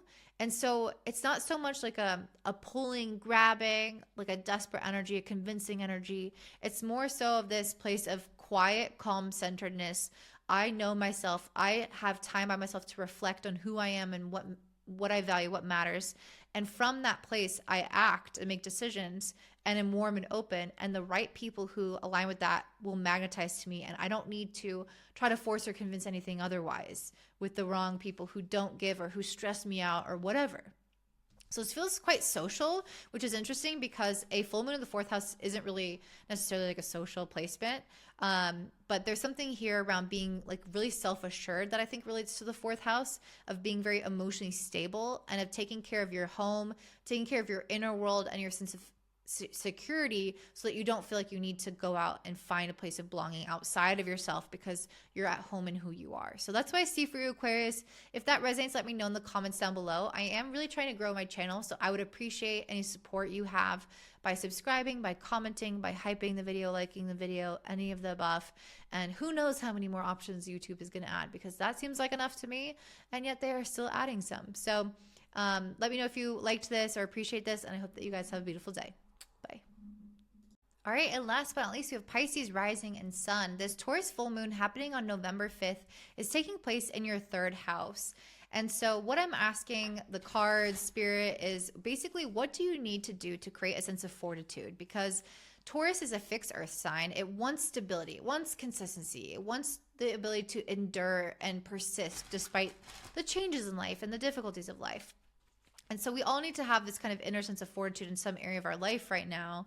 And I'm asking what that is for you guys. With this being in your 3rd house, there could be some sense of fortitude around our truth, around communicating from a very honest place, or having like a very clear idea of what is true and what is illusion, which is getting more and more difficult these days with things like AI, but also media and just how things like, rev up our nervous system. So there might be something here in regards to that, where you need to have honest conversations, where you need to be honest, but also conversations where you want the other person to be honest. And this could have to deal with potentially with something with work or family, where you might need to rock the boat a little bit, or you might need to make a change in these areas.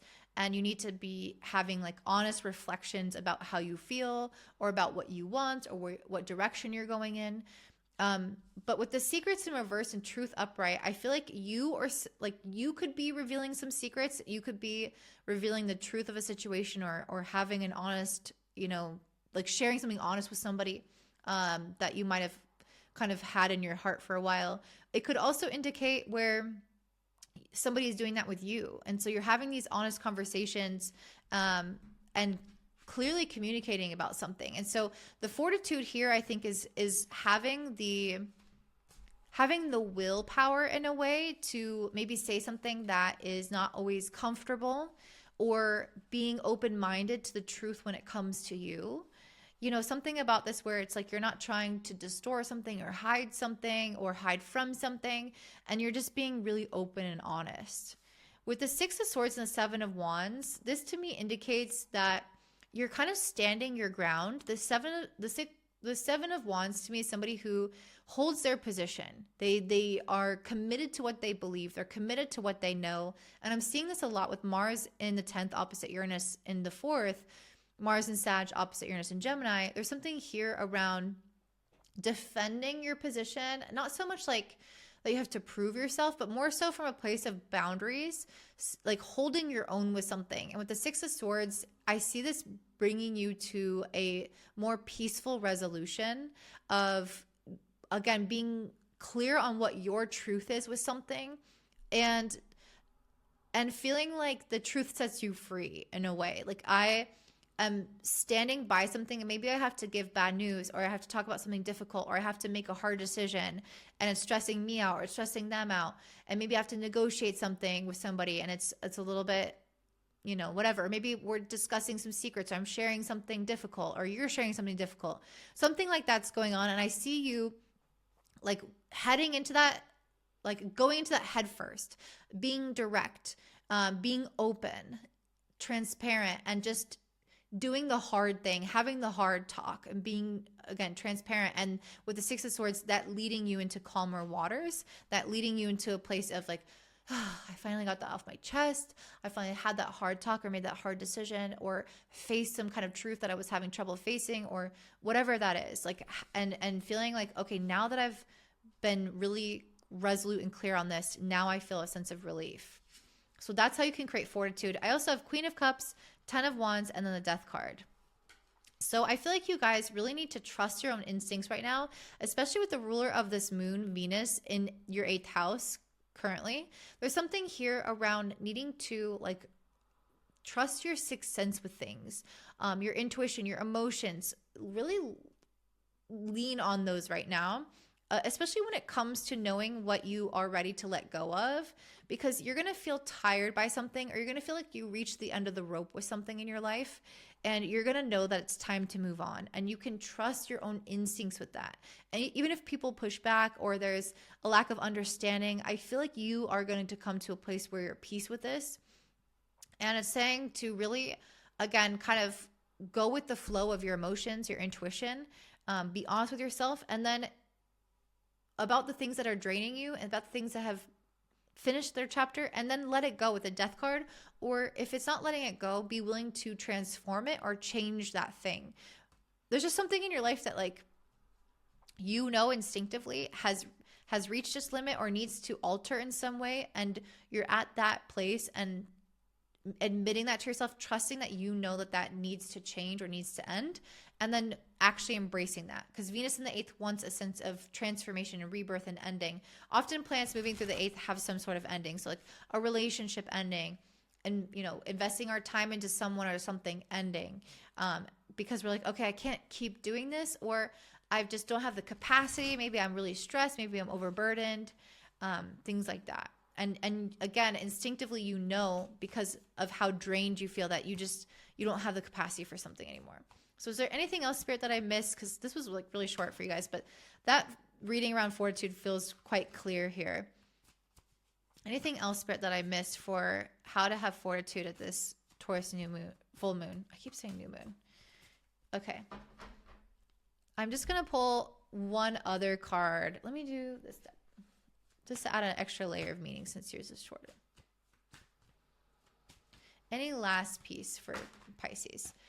So we have the she who loved once, fragile, secret love, and rejection. Yeah, I think this relates to also Venus being in the 8th house. Sometimes we can feel a little bit like emotionally fragile when it comes to those things ending in our life, or we can feel uncertain of ourselves at times, and we can kind of question ourselves.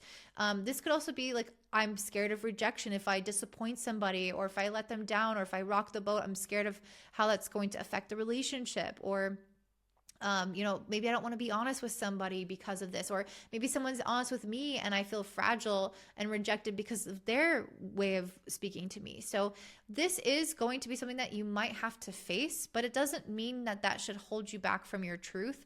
And I think that you'll actually notice that when you're honest with someone and when they're honest with you, that it actually creates a lot more sense of peace, even if there is moments of fragility, moments of vulnerability, uncertainty. With this Venus in the 8th, we might feel, again, quite fragile in certain ways. But then once you do it and once you get over with, you feel so much more relief that you're like, okay, how did I not do that before?